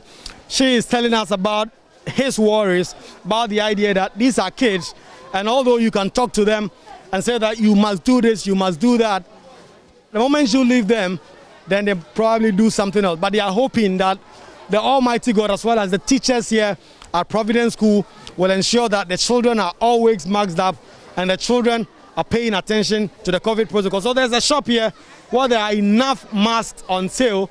And so if you bring your child in today and your child is not wearing the mask, they can buy some for the kid here before they are allowed entry into the school premises. They've made a barricade of tables, as you can see in your shot, a barricade of tables with 2 men holding thermometer guns and ensuring that parents and students, as well as staff members who are coming in, are checked before they enter, okay? So you wash your hands, they take your temperature, they write your temperature, they have an inventory, have a list of all the names of the students here. And so you come, you mention your name, and then they put the temperature that they check from the thermometer gun there. And so, yeah, the Providence School, things really seem to be in place. But before we even came here, went to the Kotobabi cluster of schools. We were not allowed to film because of the bureaucracy and all that. But even there, public school, the protocols were in full flight, where a few kids were turned away to go back and buy masks and wear them before they come in. And so, yeah, the Providence School, things are going on well. Hello, let me speak to some of you. What's your name? Firdaus. What class are you? Class 2B. Class 2B. So, how excited are you to be back in school? You've been home for a long time. You're excited? Yes. Mm-hmm. So, ensure that you wear your mask at all times, okay? And ensure that you keep a good distance from your friends, all right? Okay. Okay, so that's Firdaus telling us how excited she is to be back in school. Please, what's your name? Siam. So, Siam, what class are you to? Class 2B. Class 2B, so you're in the same class with Firdaus. Okay, so you live at Kotobabi, right? No. Where do you come from? Newtown, right. So Siam comes from Newtown. How excited are you to be back in school? We are back to school, but you have to wear nose masks. To buy, if you don't have some, you must to buy. To buy to wear. Right, so Siam here saying that they are back in school. They are expecting that all their friends will wear their nose masks and ensure safety. So let's go down. Let's speak to some more parents who are coming in and see what their responses are. Let's go here and let me get to some of the parents and check what they are doing. Hello, please, what's your name? Please, I'm William. William. So you are bringing your kid here? Yes, please. And so, how satisfied are you so far in terms of the COVID protocols and how things are put in place here at the Providence School? Oh, I'm satisfied because I've seen that all the protocols here have been observed, so I think it's okay. So you actually think that your kid will be safe if they are brought to school? Yes, please. Right. So these parents also confident about the idea that their kids will be safe. Hello, mommy. So, please, what's your name? Your first name? My name is Bola. Bola. Okay, so your kid is also here. Yes, I'm just bringing my kid, my daughter. Is it the first time they are coming in? Yes, please. So you've been looking around, you've been seeing the protocol. So, Kweku Asante, my colleague, reporting there from the Providence School in Kotobabi. Of course, the Kotobabi cluster of schools not allowing us access to actually interact with them. But let's cross over to where Rafiq Salam is standing by. Yesterday wasn't a very positive picture. Let's find out what is happening in Wa this morning. Rafiq Salam, if you can hear me, what is the picture today?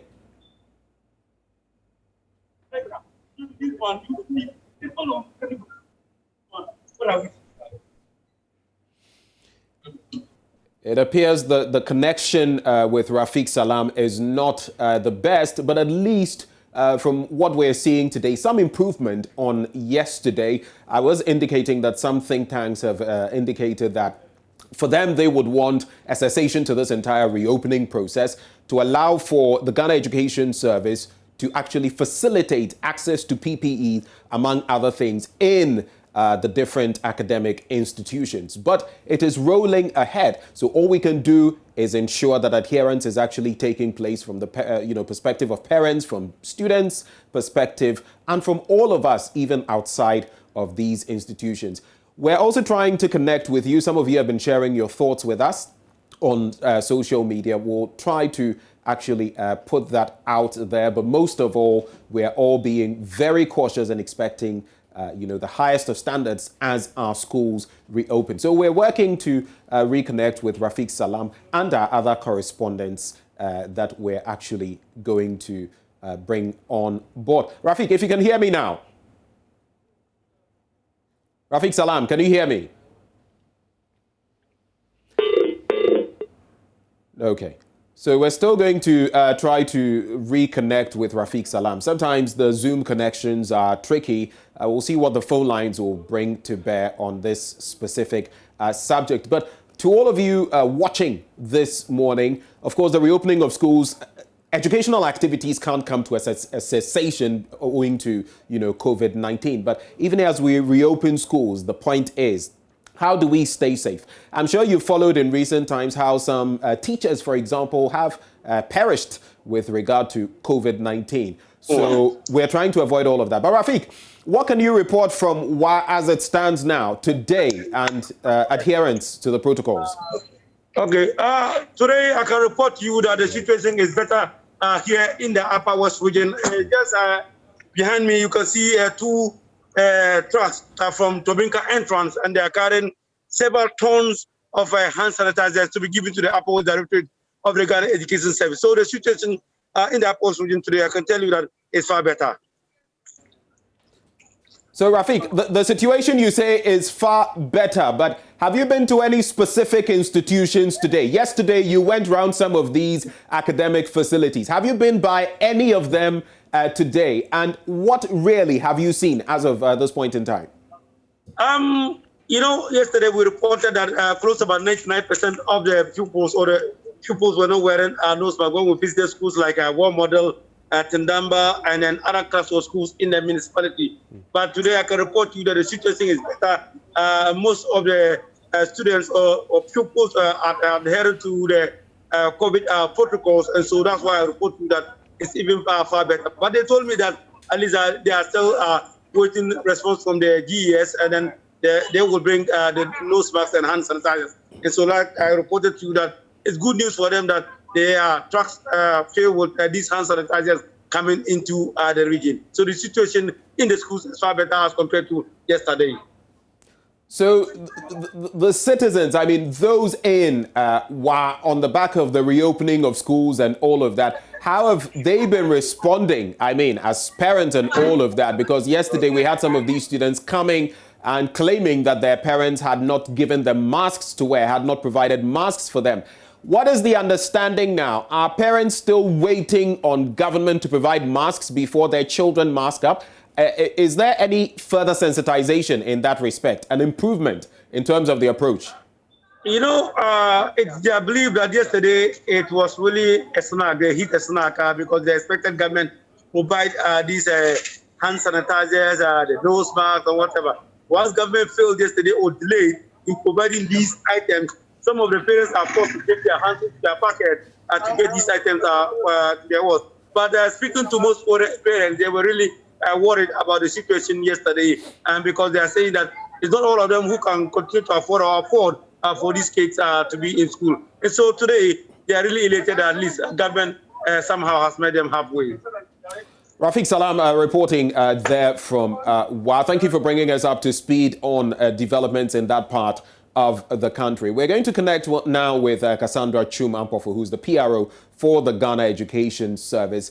They are the helm of affairs. They are actually facilitating this. We're going to be finding out from their quarters what the latest is and moving forward, how we can forestall some of the challenges that we've seen thus far. So shortly we'll connect with Cassandra and take the conversation from there. So Cassandra, a very good morning to you. Thank you for joining us on the AM show. Good morning, Benjamin. Many thanks for having me. Great. So let's start from the standpoint of what we're seeing thus far. Some of the scenes from the schools. From yesterday, the pictures we saw, no adherence to the protocols.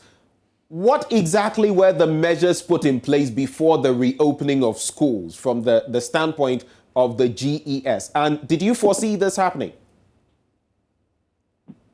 Many thanks, Benjamin. Let me first indicate that the fight against COVID-19 is a collective responsibility. Yesterday, we had indications that some students were even going to school without masks, and they were expecting to get a mask in the school, which is correct. In fact, distribution of all the PPEs are ongoing. But as a parent, we also acknowledge, or we also urge that they also take the health of their wards. It has to be their concern. And at least a mask before they enter the school, how we also share what government has provided for us.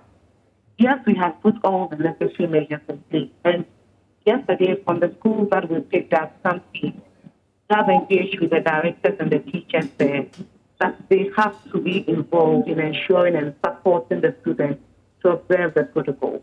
Because if the teacher is enforcing that, then it means that the students will also heed to that advice or that direction that they have to observe the protocol.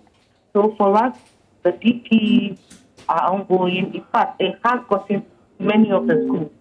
And I acknowledge that some schools have not received yet. And we have also engaged our teachers.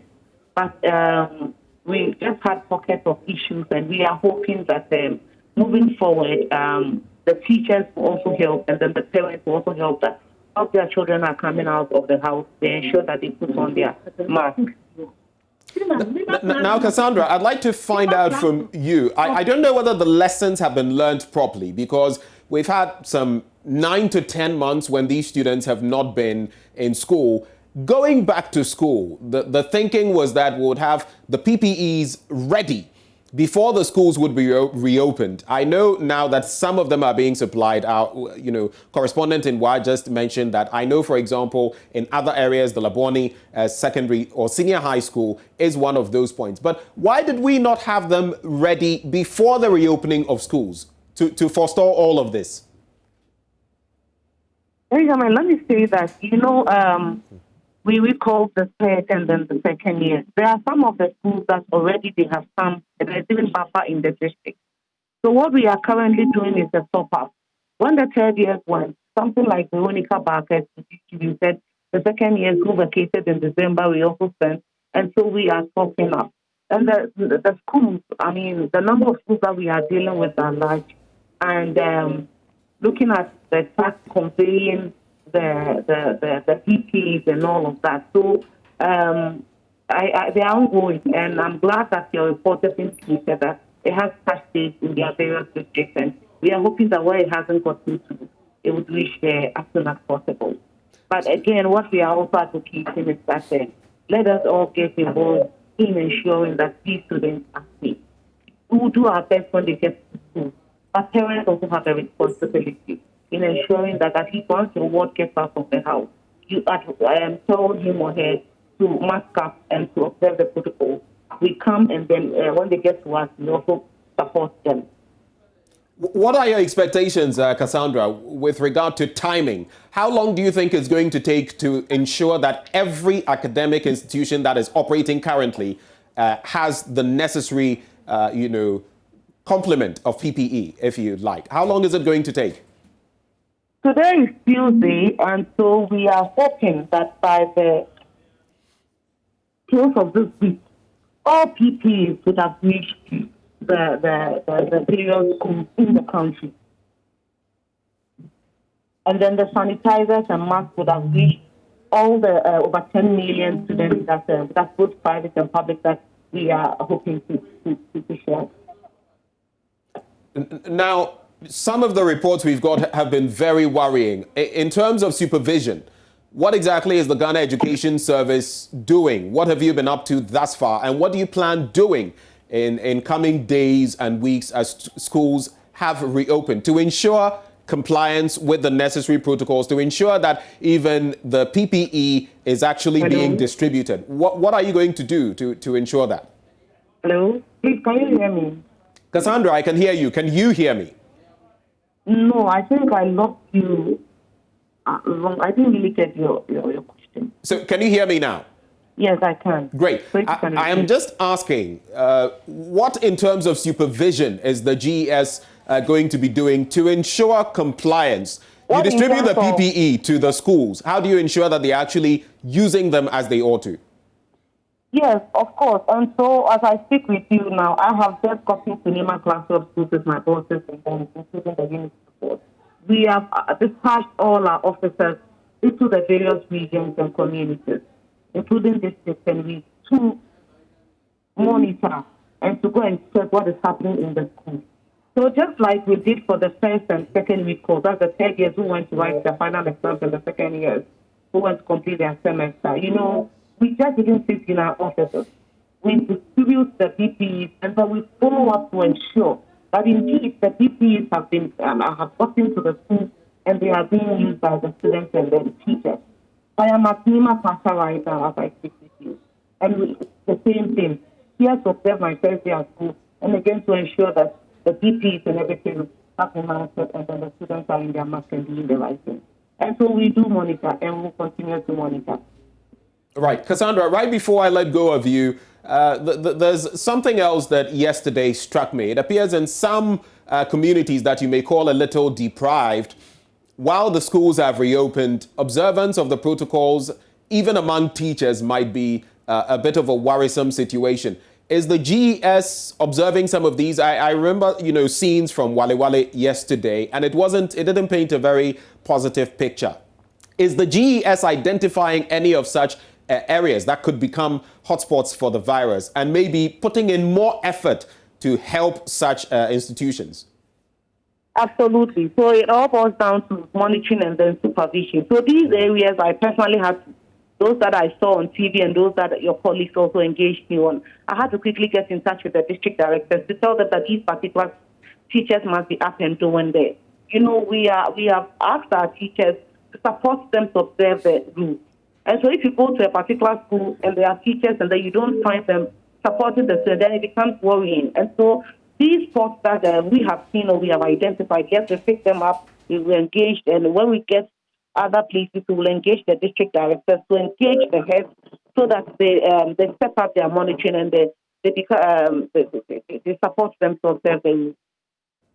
Well, Cassandra, thank you for the yeoman's job, and thank you for actually engaging us this morning from the Nima cluster of schools. We wish you the very best. Cassandra Chumampofo is PRO for the Ghana Education Service. But moving on from there, let's connect to Natalia Kwanzaa, who is in Takoradi, and who will be actually telling us shortly what exactly the scenes are there. Natalia, if you can hear me, do tell us whether there's any difference between what we saw yesterday and today. Any improvement? Actually, with the public schools, like yesterday, I indicated that there was vast difference when you go to the public schools compared to the private schools. The private schools yesterday were really compliant with the protocols, but today, moving to about 3 public schools, I've seen that the students are compliant. It's better than yesterday. You have I can say about 75%. As compared to yesterday, which was just about 10 to 20% who were compliant. Today, most of them are complying with their face masks on, water provided, and even some of them having their own hand sanitizers in their bags to school. So let me find out from you, Natalia. Has there been any engagement from the end of the GES? I mean, in terms of supervision, what do you see? Is it the school authorities themselves that must ensure compliance? Is the GES bringing anything to bear when it comes to supervision in Takoradi? We talk about the protocols. I know GES, the regional level, has distributed some of the protocols in terms of the face masks, the hand sanitizers to some of the schools. And then head of institutions are making sure with in some schools they have set up a COVID-19 team. So these team leaders are making sure that the temperatures of the people is checked before they take them through their hand washing process. And then when they get into class, they make sure that social distancing is being observed. And then I have also had information from these students that yesterday, for instance, what the teachers took them through was what COVID-19 is. Even though they have seen it, they've had it whilst they were home, the teachers took their time to take them through what it is, the effects, and how they can make sure that whilst in school they can be safe. Right, so at least better developments, as far as mask wearing and the observation of the protocols is concerned, and that is Natalia Kwanzaa in Takoradi, also letting us know what exactly is happening there. So it would appear that the picture from day 2 is better than we saw yesterday. Yesterday actually broke my heart, but it appears today, from what we're hearing, better, an improvement in the adherence to the protocols, at least from the GES end. We've also heard that more will be done. With cases rising across the country, we cannot take anything for granted. So at least this is what we've brought to you this morning when it comes to the reopening of schools, and we'd also be sharing some of your thoughts as the day draws on. We take a bit of a break here, and when we return, of course, we'll bring you Showbiz with Kadi. Do stay.